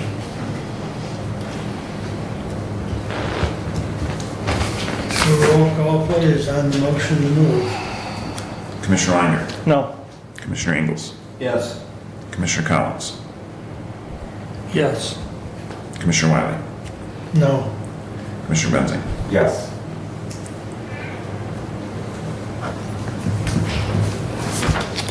Passes 3-2. If I can, Commissioner, I will just add a comment. The CAM rate, Commissioner, and that's in that lease. If you look at the lease, same as the current lease, that CAM is to be reviewed annually and audited annually at the end of the year, and that's the base CAM rent rate. That doesn't mean that that's locked in. That means that at the end of the year, if our CAM expenses are more than what that $5.25 per square foot accounts to, Lifeways has to make up the difference. But if it's over, we have to pay that back to Lifeways. And so that's why that CAM rate was left the same, because talking to the finance director, something the facility director never did, and applying a 15% increase to the prior CAM rate to say that the $5.25 is adequate with our current costs associated with that building. Facilities Committee will review. Thank you.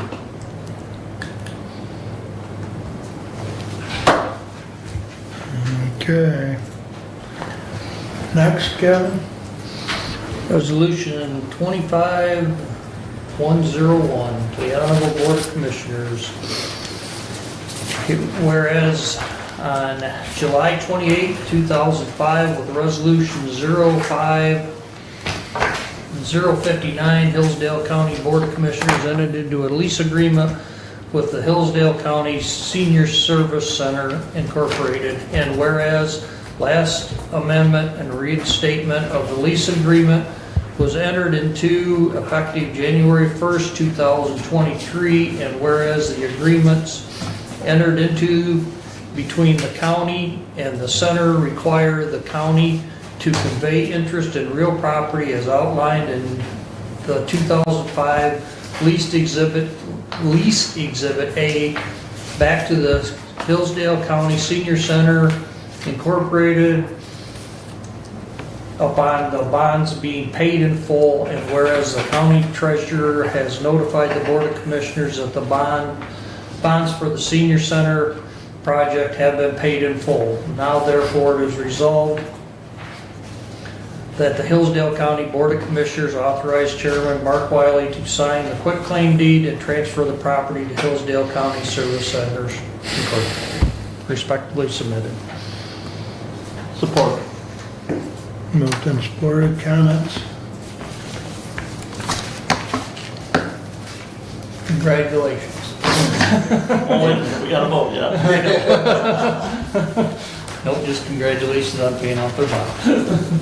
So we have a current agreement in place through the end of the year.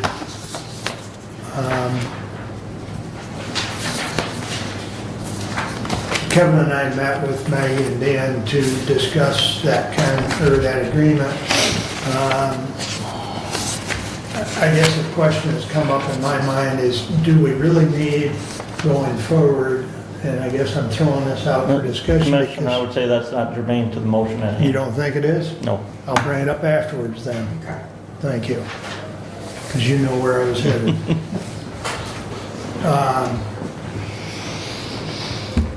But we have had a discussion about the agreement.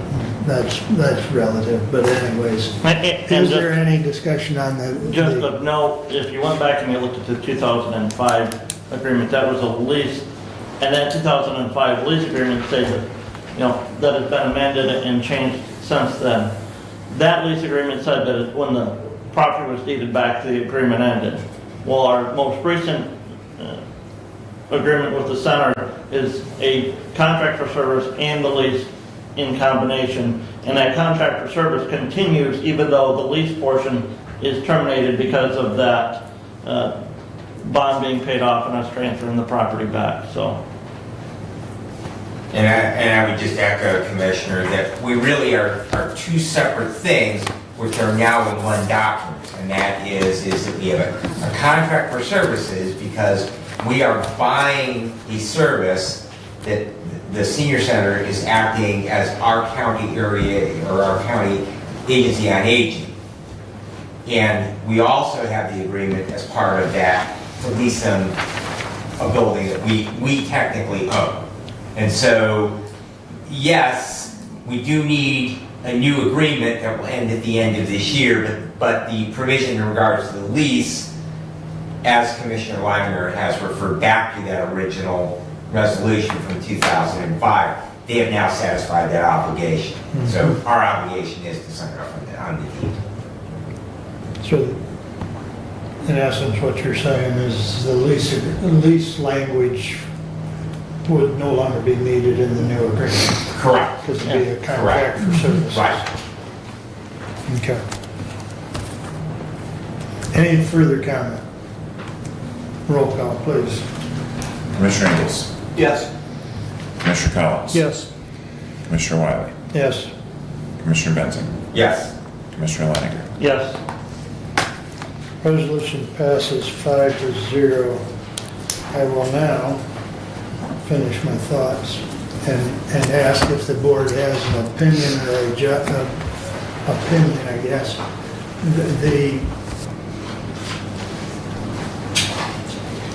Over the years, because of it being a lease and because of our direct involvement, because of the bond money and the deed, and it's all paid off now. So in the agreement that would start 1 January of 2026, do we really need a seat on the board? Is my question. And I guess I would go back to that we are providing them a very significant amount of money, and I understand we have a contract, but I think that the intent of that was not because we own the property, but because we are transferring a significant amount of money to a private nonprofit corporation.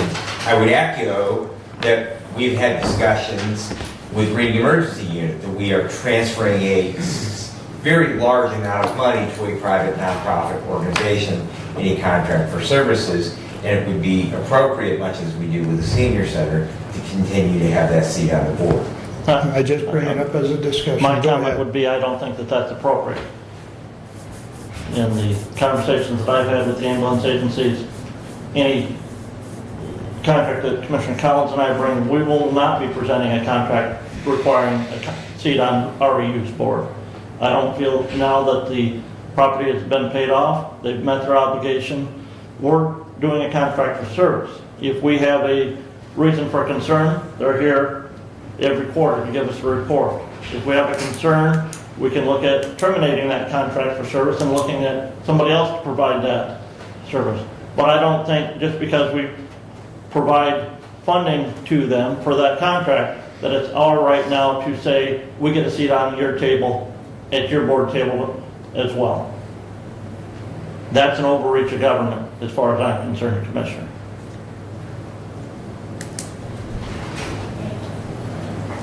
Other thoughts? And so I would ask that in that negotiation of that new agreement, that there not be a requirement for a board commissioner on their board. I've got two opinions. Do I hear any other comments? My comment is I would like to process a little bit. I'd like to think about it.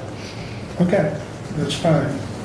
I think that I mean, we've got till the end of the year, but the process. So that would be is my ongoing. comment. Yeah. My comment is, I don't need to decide right now. I'd like to think about it a little bit and maybe ask some questions and see, what the desire of senior board may want a commissioner on the board and see if, how it fits together.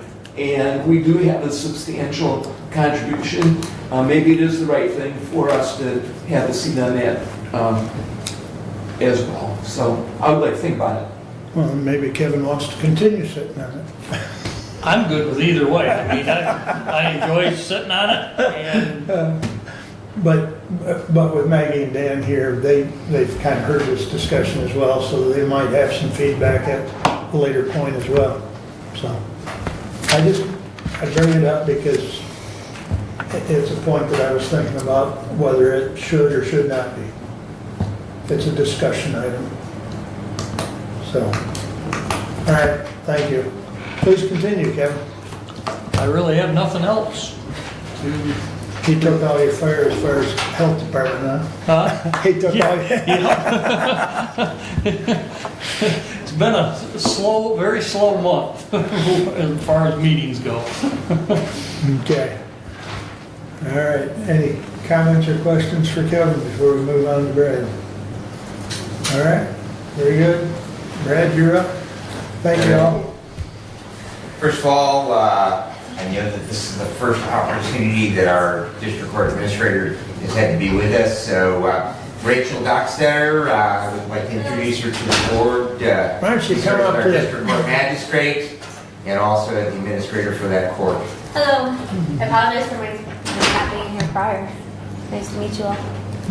Welcome. Thank you. So, refresh my memory. How long have you been with district court now? I started in March, so a few months, but usually Tuesdays we get a lot of them transfer over. There's a backlog in cases, and unfortunately with judges being tied up Tuesdays, we share a courtroom, and Tuesdays is where they've been plugging me in, so I haven't had an opportunity to be here yet. So going forward, I've blocked out Tuesday mornings. Have you acclimated to that adjustment from private practice to county employee? Well, government work's all I've really ever known, and so I went into private practice. So that was a pretty smooth transition back. So I like working for the government more. Different responsibilities at a different level. All right. Well, welcome aboard. Thank you very much. Thank you for coming. All right, moving on with my report. Again, thank you, Rachel. Community Corrections met on July the 9th. They reviewed goals for the third, which is the state fiscal year quarter. There are 151 persons under supervision under the program. The goal for the year, total year for all four quarters was 150, so we've actually exceeded that goal. They've achieved the release rate from the jail under supervision. That release rate was 75% of that population. The goal of 95% of those on supervised release was just missed at 94.7%. And the grant renewal for fiscal year 2026, which begins on October the 1st, has been submitted to the state, and we are waiting to hear if the program will be renewed. We do anticipate that grant will be renewed for 2026. The 911 board met on July 16th. Financials for the month were not yet available. They've been very busy, and so they were unable to get those financials concluded in time for the board meeting. Longtime board member Dave Broxmeyer submitted his resignation from the board. They will be installing the new school radios, you may recall, as part of that bonding proposal. We did have for all of our public school buildings throughout the county radios that would be able to contact 911 by pushing a single button on them. They'd be able to hear anything in that office. Those will be installed this week. The reason for that is they want to get that done over the summer rather than trying to do it during the school year. And then when we start doing testing of the system in February, that equipment will already be in place. Right now, the date that I am hearing for the system going live is probably going to be late June. I know we originally were targeting for a May of 2026. Right now, that date looks like it's either going to be late June or early July of 2026. So, I mean, go ahead, you have a question? On the radios, Yes. is that just the public schools? No, that would be the entire system. No, I mean as far as the school Installing will be radio. just the public school radios, yes. Okay, that's what I So- thought, thank you. They also have concluded meetings with all the EMS agencies, all the fire departments, and all of the law enforcement agencies to develop a template for the radios, and so we are moving. That will allow all the radios, both the radios that will go with the trucks or cars, and also the handheld radios to be programmed for the template for the county. Fire Association met on July the 20th. They were discussing and voted to move forward with purchasing a 20 by 30 foot shed that will be placed on the fairgrounds and will house medical first responders during Fair Week. Previously, the last couple of years, they have been housed in a tent. If the weather is cold or rainy, that tent doesn't work out particularly well. The people sitting there during all the hours that the fair is open. That duty was previously staffed by Reading Emergency Unit. When Keith O'Neill was a director, he had approached the medical first responder agencies to volunteer, and so they have had people there, but they feel that by buying that shed, that would be a more appropriate facility for them to have rather than having a tent. And that will be that stay on the grounds will be a permanent location there on the fairgrounds. We do have department heads meeting on Friday.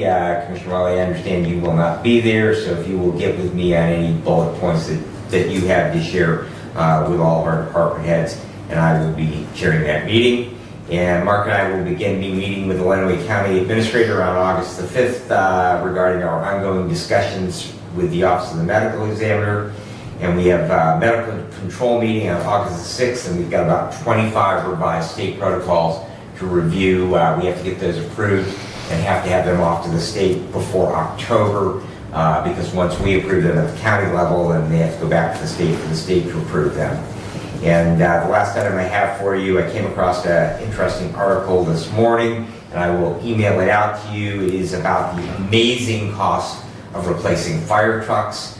Fire trucks today are costing for just a primary apparatus at least $1 million, and ladder trucks are now in excess of $2 million. To put that in perspective, my department got an aid firefighters grant in 2008 and 2009. We bought a new primary apparatus, a new engine, and a year later we bought a new dual axle tanker, and we paid less than $400,000 for those trucks. When you look at budgets, my township's budget is $230,000 a year. You're talking $1 million. And those trucks are good for 20 years. They don't get a lot of miles, but it's really interesting. A 2008 truck, we've had to repair multiple times corrosion problems with that because they sit inside a minimally heated space. It's got to be above freezing, but we don't have a lot of heat in there. They always have water in them, and so consequently they're always wet and a lot of weight on them. And when they go very quickly from not having run for perhaps a week or two. They're started up, and that is not particularly great on engines. And they do have about a 20-year lifespan when they're required to be replaced again. And so that is a significant problem. But I will send that out by email, that article that you can share with your townships and cities that have fire departments. It is a serious concern of what we are going to do to adjust to that much higher expense. And that concludes my report. Questions? And they can be refurbished. They can be. There's certain things on them that has to be changed, and because of the engine transmission still has low mileage, it's mostly the pump, the water tank, and stuff like that can be refurbished for way cheaper price. But still hundreds of thousands. Oh, yeah. Hundreds of thousands of dollars to do that, so. Yep. Thinking back to the comment Stephanie made, it was probably, there was a payment issued last week for the electrical service connections for the 3 tower sites. And Okay. I do know that that was done by check. It was supposed to come out of that account, so we may have to, that may be what Okay. that issue was. Because It we was. don't have any authorization, I believe, with consumers to make an ACH payment to them, so. Do So, we yeah. not already pay, we pay bills to them now for No. power on our sites by check? Yes. Yes. Okay. You know, Yeah. whatever sent to consumers is by check, and that, the combined amount, I believe, was just $26,225 for the connection. Yeah, the expensive Yeah, one was right. North Adams. Yeah. That was like 3 times the cost for the one in Woodbridge Township. No, the one in Woodbridge Township was the cheapest. Yes, I say, the one in Woodbridge was. It's not was- 3 times, it's more like almost 14 times the amount as the Woodbridge one. Very, very expensive because we were going underground and there's not a lot of houses on that road. And so it was a very, Yeah. very expensive connection. That cost was $19,489, 50. The Litchfield site was $5,474.50, and the Woodbridge Township was only $1,261. So I'm gonna have to transfer that from. Yeah, I know. out to the general. It I know we was, had the right account number, but yes. can I speak? Yes. So the bill was due end of this week, and I needed to get a check in the mail. And an ACH setup takes 2 days, I think, at the soonest. And then, being the first transaction, and my right hand in the office is gone, the hand was gone, so just got the check out. But if we can get that ACH set up, then Yeah, that's the way to go in and the I would future. suggest that, with all the payments that we make to consumers, that, to me, that should be an ACH transaction anyways. I'm not going to do it, I just have to cover them. Yeah, there's, I mean, for accountability's sake, with finances, there's so many offices involved, like, issuing a payment is not a simple matter in government, so. I mean, I initiate the ACH part and approve it on the bank side, but not Yeah. Yeah. pay them when it's the bill comes to them.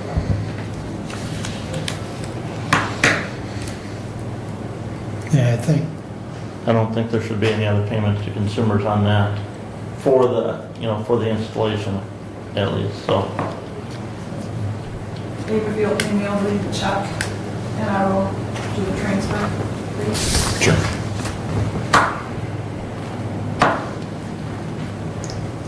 Any other comments or questions for Brad? All right. You remember, I don't know, a month and a half ago, I think MSUE was here and Sarah Franzak mentioned the new dairy. I had a chance to tour that last Thursday with my daughter. Pretty nice, what $75 million buys. It's an interesting facility as far as under one roof. There's basically the equivalence of the square footage of 2 football fields, all under one roof. Set up in different manners so that they can do research. They've got robotic milkers, they've got traditional parlor, right angle parlor, double 12 right angle parlor. The front of the building, much like the old setup, which the old setup will all be demolished with the exception of one building that was built more recently. I don't remember what year that freestall barn was built on the south end of that complex, but that building will stay. The rest of it's going to be leveled because it was all built back in the 60s.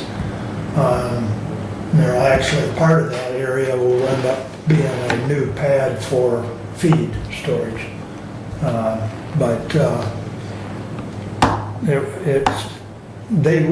So the front part is administrative and classrooms, and there's 2 classroom areas.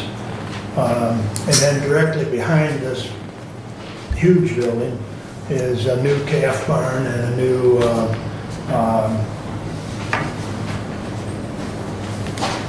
heifer barn barn that is from, you know, the calves moved from the calf barn to the weaned barn, so to speak. And I'm on a site that keeps you updated on that, and they moved calves into the 3 to 6 month barn yesterday. And for the last couple of years, they've been raising their heifer replacements off-site. So there is no facility there to, you know, raise the heifers from 6 months to 22 months. They come back as bred heifers. So that's a contractual service. But probably one of the things that was, to me, most interesting is there's another building out back that all the waste, and they're using sawdust in part of the setup, they're using sand, but all the waste is separated by a machine that's going to add water, rinse it, separate the sand, and then the sand is stored in a hoop barn that, as it's dried out, then is reused, of course, but they have to remove it because all that waste moves on to the methane digester that has been in place for many years. So it's an interesting setup, but somebody asked if they were going to create a whole new feed setup, and the comment was made that they got to do some more fundraising because they pretty much, but it's, I mean, there's a lot of things that are technology. Dairy cows do better if you can control their body temperature and the heat. And one of the ways to do that is mist them and have fans, and it helps cool them down. So even when we were milking cows, our misters ran the whole time the cows were eating, okay? Well, what if a bunch of them go lay down? The misters are still running and you're just creating more slop. The new setup here over the feed area, right in front of the stalls or on the cow side, there is actually a, what do I want? Motion sensor? Yes, thank Camera. you. And so if there's not an animal there, it's not going to be spraying in that area. So, you know, I mean, that's just one example of many different technology things they've added. So, but, you know, there'll be about 120 cows going through the robotic. There's 2 robotic milkers. And they hope to be able to do tours, and the way it's set up, you can, you know, view through observation windows. But they wanted to do that because there's enough farms doing robotic, and there's some, you know, research that can be done on that. And then they're planning on about 450 to 500 cows going through the parlor. But they've also got an area set up for where they can do separate feed intakes, which is another technology which I didn't even know existed. The cow won't be able to put her head in if her tag doesn't initiate to allow that feed stall to open. So they can have different rations and study, you know, different rations. So just a lot of interesting things, but so got a chance to look at that last Thursday. As Doug indicated, we've got a meeting with the judges in the morning. Lifeways board meeting was last Wednesday here in Hillsdale.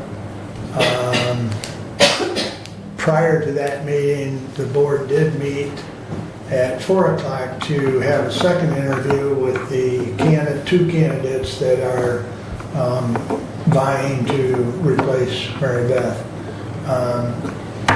There will be another CEO search committee meeting forthcoming to go over the results of that.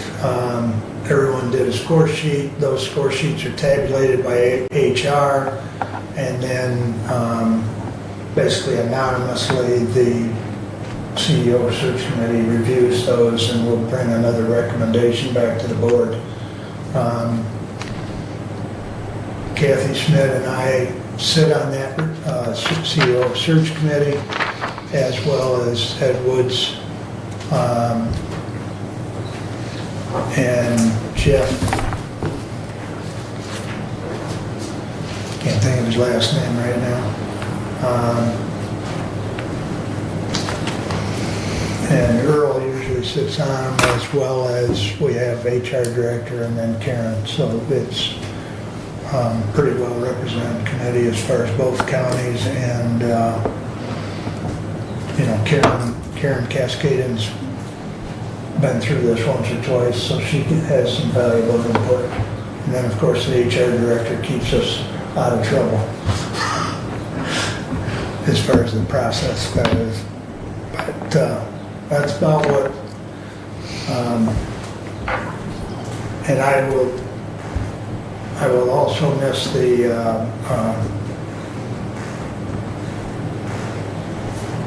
DHS and medical care meeting, if anybody wants to volunteer to attend those Thursday afternoon,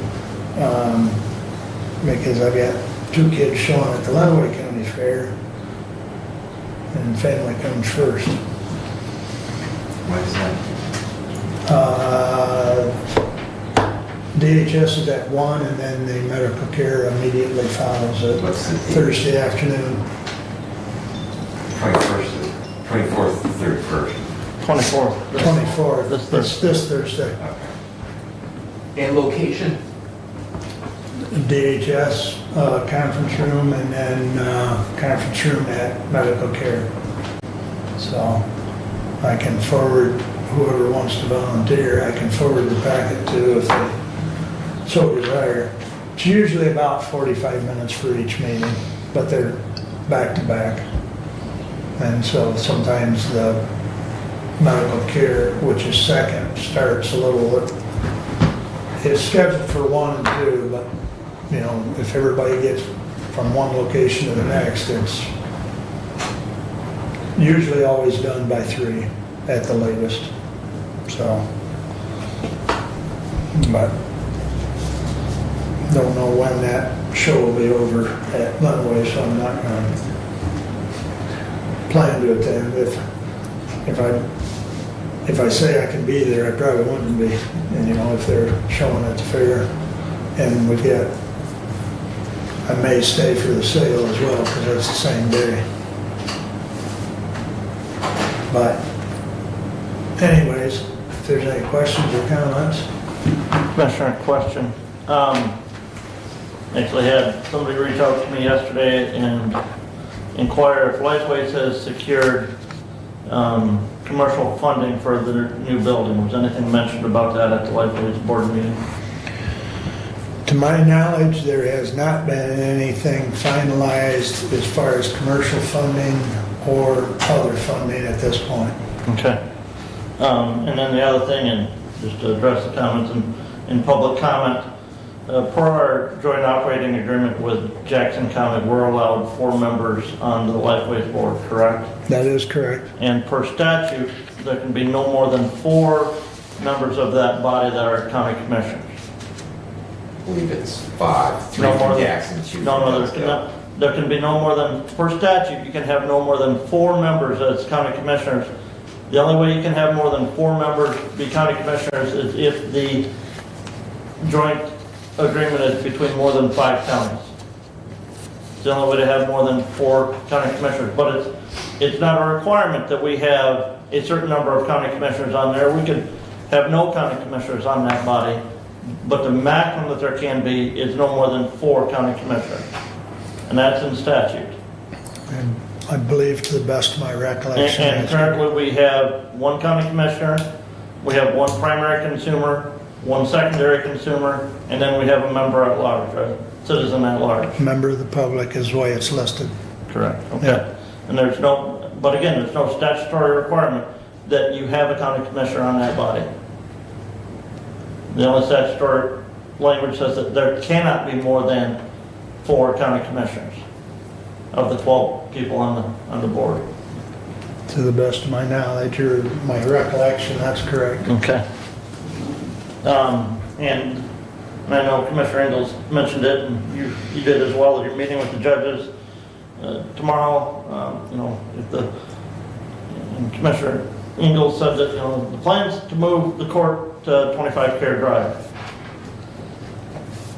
I would say conceptually that's the plan. Nobody has been able to show me where the funding is going to come from for any such move. I've heard one commissioner say, well, we're just going to have to bond for it. I can faithfully say we should have bonded for Lifeway because we had the money revenue stream to come in to pay for that. To bond, to remodel that building, to put a court in it, we don't have the revenue stream coming in to pay for that. So you can say, well, we're going to put district court out there, and then the judges are going to say, and we need security there, and we need security at the historical courthouse. And that's another $250,000 annually. Where does the revenue come for it? The only way to provide security at any court facility is if all the courts are in one building. So, in your meeting with the judges tomorrow, if they want security, then they need to be in one building.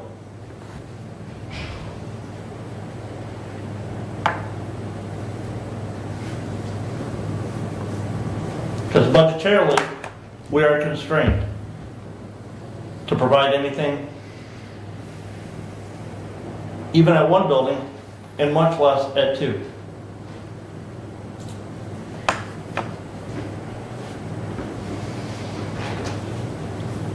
Comments? I would Go just, ahead, Greg.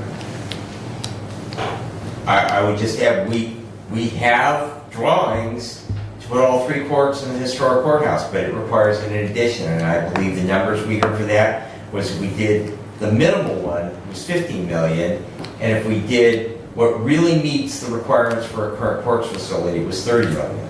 So $3 million to remodel that building, 15 million to put all the courts into the historic courthouse at a minimum, and potentially up to 30 million to put all 3 courts into the historic courthouse. Because the building, as it exists right now, will not work. It just simply, there is not enough room. We have heard that over and over and over again. They simply will not fit into that building without putting on an addition. So, I would contend to make the argument that when this building was bought, the citizens of this county were told we're going to move the courts into the courthouse. We just spent just shy of $12 million between the HVAC and the windows and the restoration to the exterior of the courthouse on that building. To me, there can be 3 courtrooms in that building.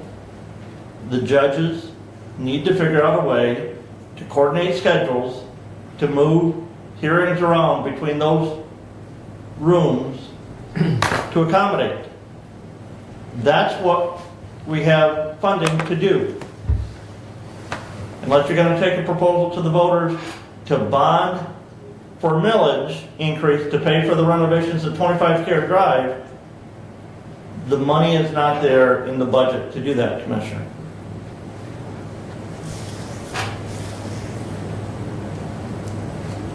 Go ahead. Commissioner, you just said the key word. To you, 3 courts can fit in that building.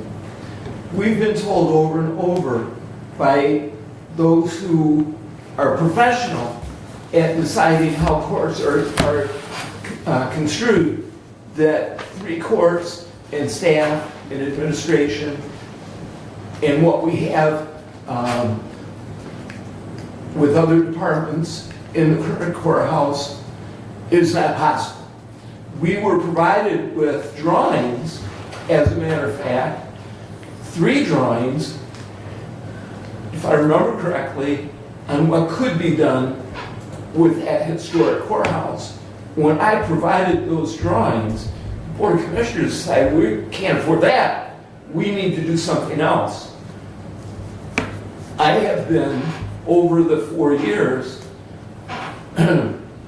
trying to find the correct path that we could address the issues that you brought up, the issues that Commissioner Benzing has brought up, Commissioner Wiley as well, trying to put together what the judges have asked and have, with Nathan Hall, gone through the studies with the sheriff, prosecutor, all of the departments that are in the courthouse, trying to decide and determine the best pathway.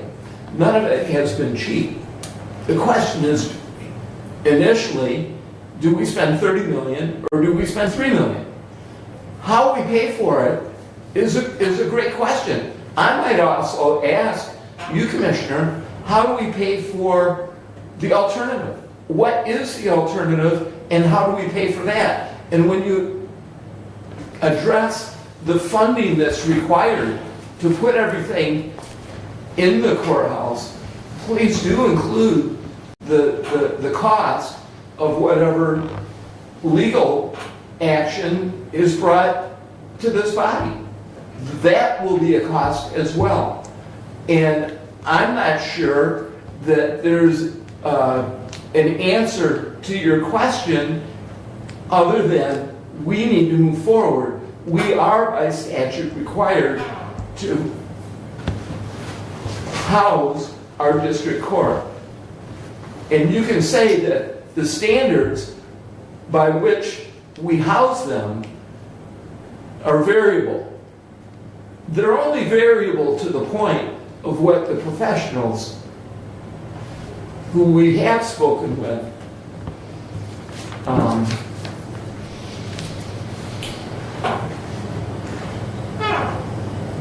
have determined that it is what we need. I don't know your specific answer, but I do know that we've been moving forward over an extended period of time trying to find the correct answer. And the correct answer has been, for a while now, the goal is 25 Care Drive. And that would be my comment. So, where we end up, stay tuned. We have a meeting tomorrow, and I'm sure we'll discuss much of what you brought up in good faith. Any other comments?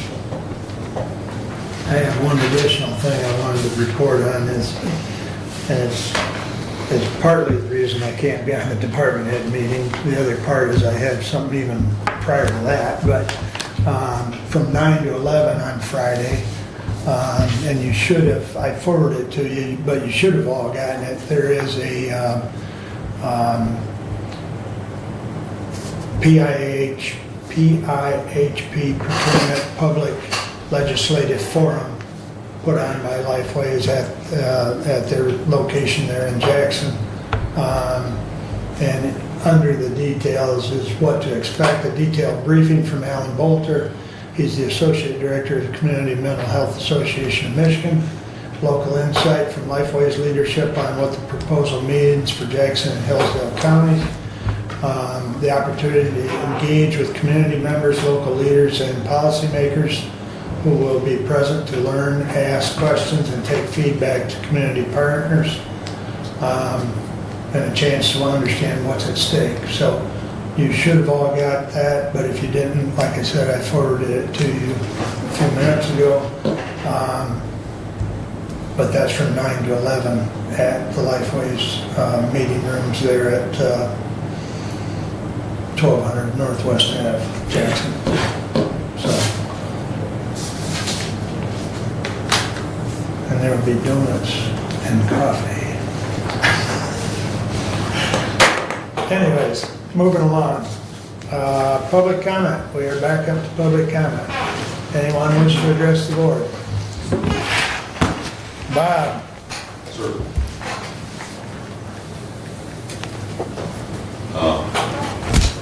Right off the get-go, we have a complaint that has arisen on venture of a day being at the location of these treasures. There's candy that has been missing lately, and that has come up as a big discussion.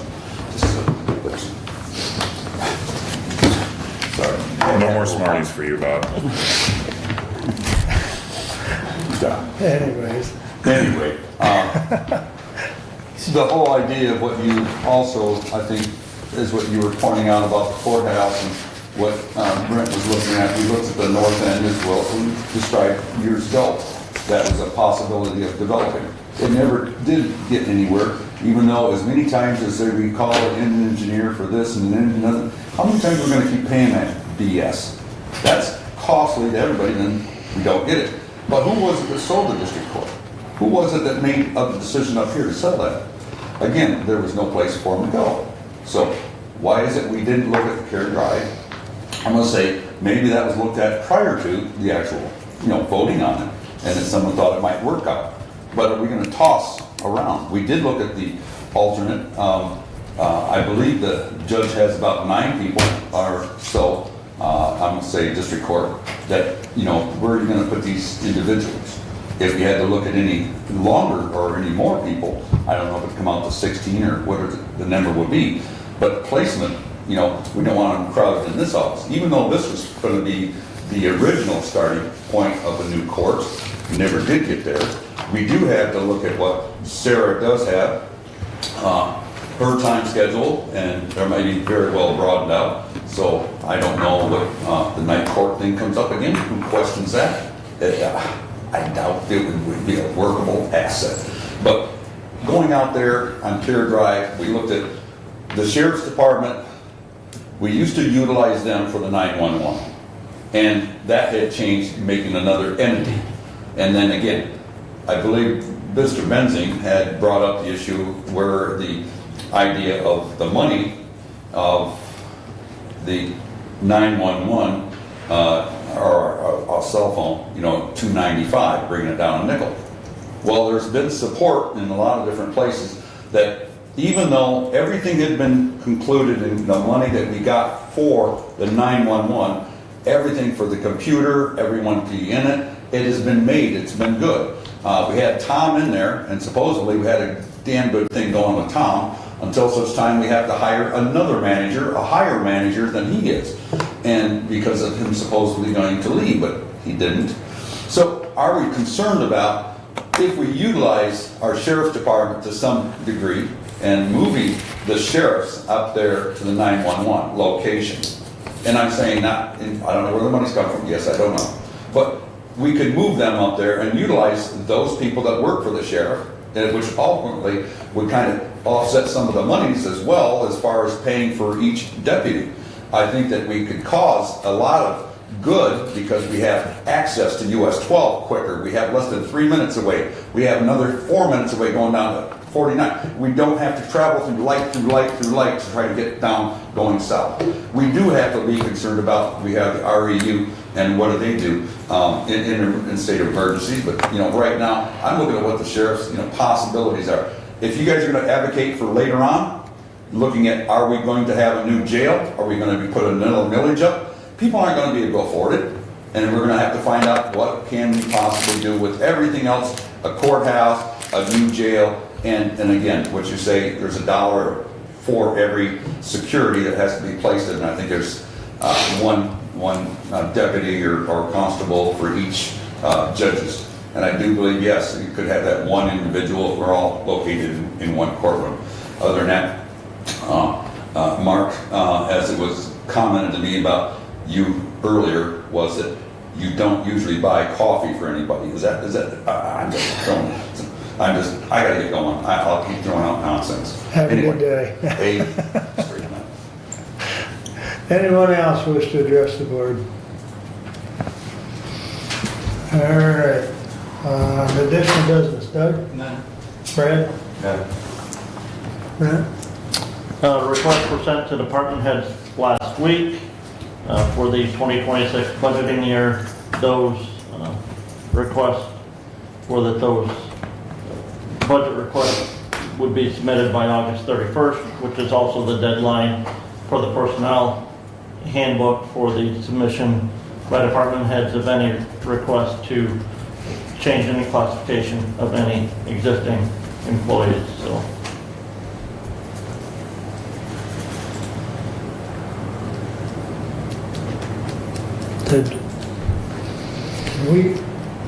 Did Did we get one? I know we got one for ME, but did we get one for the Board of Commissioners? Yes. I guess I didn't see that. We need to work on that. For both. Okay. Actually, I believe that Derek gave us a physical letter, not an email. And then he followed up with an email for the ME. Okay. Additional business? Yes, I have questions, I guess. When resolution 24-052 was adopted on the 9th, and then it was moved to April 23rd and put on either the consent agenda or correspondence.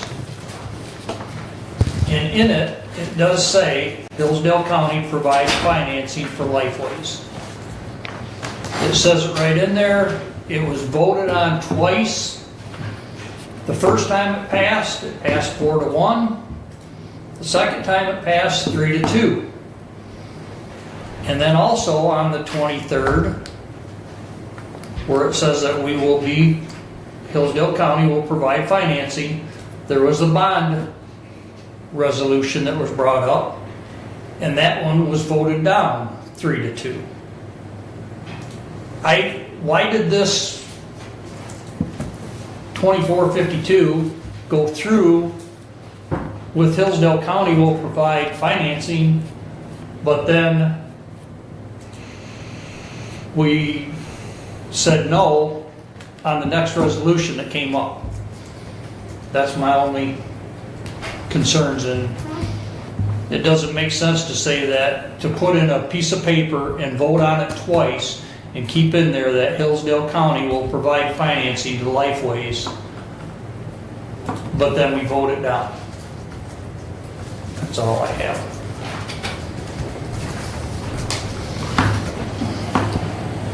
Anyone wish to comment on that or keep moving?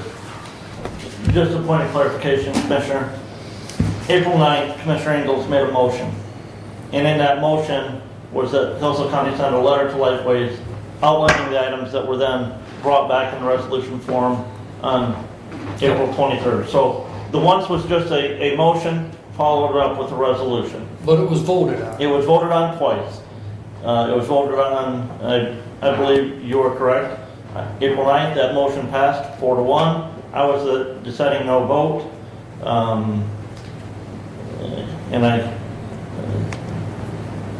for a few reasons, April 23rd, the resolution was brought back under consent. It was moved down to underneath Commissioner Ingles' report, and it passed 3-2. And former Commissioner Lanius and I were the no vote. Why Commissioner Lanius voted no on that, I don't know. I will tell you a couple of reasons why I voted no is, A, I would have much rather Lifeways stayed at their existing space and put an addition on. I think that's the cheaper option. I think that's the better option for the county, for them to stay at their existing space and put an addition on there. Additionally, I didn't like the idea of saying, well, you only have 18 months now to move out, which is what we were saying in that letter. That's the reason I felt that, Lifeways was not given, the prior lease the Lifeways had, they had, I believe, 90 days prior to the termination date of that lease to notify us of their intent to renew. Well, when we sent them a letter in April of 2024 that said that we're not going to renew the lease other than we'll give you an extension of a year and month to month for up to 6 months after that, then, what's the point of them renewing that? That's the reason we had the resolution today, which in essence was renewing that lease. That lease provides them the time to secure the funding, build the building, because now we're probably looking at 2020 into 2028 before they would, if they could secure private funding, by the time they would get construction started, depending on what we would have for winter, weather this winter, maybe 27, early 28 before they're out of that building.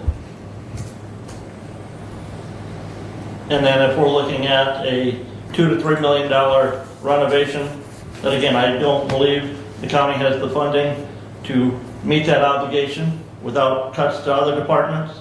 to pay for renovation to the 25 Care Drive to put district court there. To me, it didn't make financial sense to do that, especially when if Lifewage moves out, we're also seeing a reduction in revenue to the county. And that's my reason for voting no. Why the other commissioners voted yes on that, and then you're right on the April 23rd meeting, Commissioner Wiley, after that motion passed, he offered a motion that would have had to have additional legal items done because it was a motion to provide bond funding. As we know, we just can't make a motion to provide bond funding. We first have to bring forward the resolution that we did earlier this year to issue the notice of intent to provide that bond funding, to then give the public the 45-day referendum window to collect signatures, to put that issue then on the ballot. And why 3 commissioners voted no on that motion, I don't know. But again, like I said, even there, that motion, we would have had to have other action taken after that to issue the notice of intent.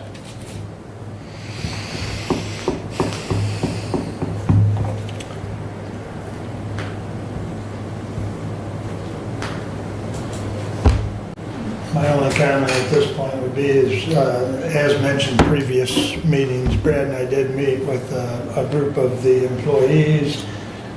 They shared us some concerns, a lot of it was clerical stuff. I summarized and copied you on the list that we had taken that day.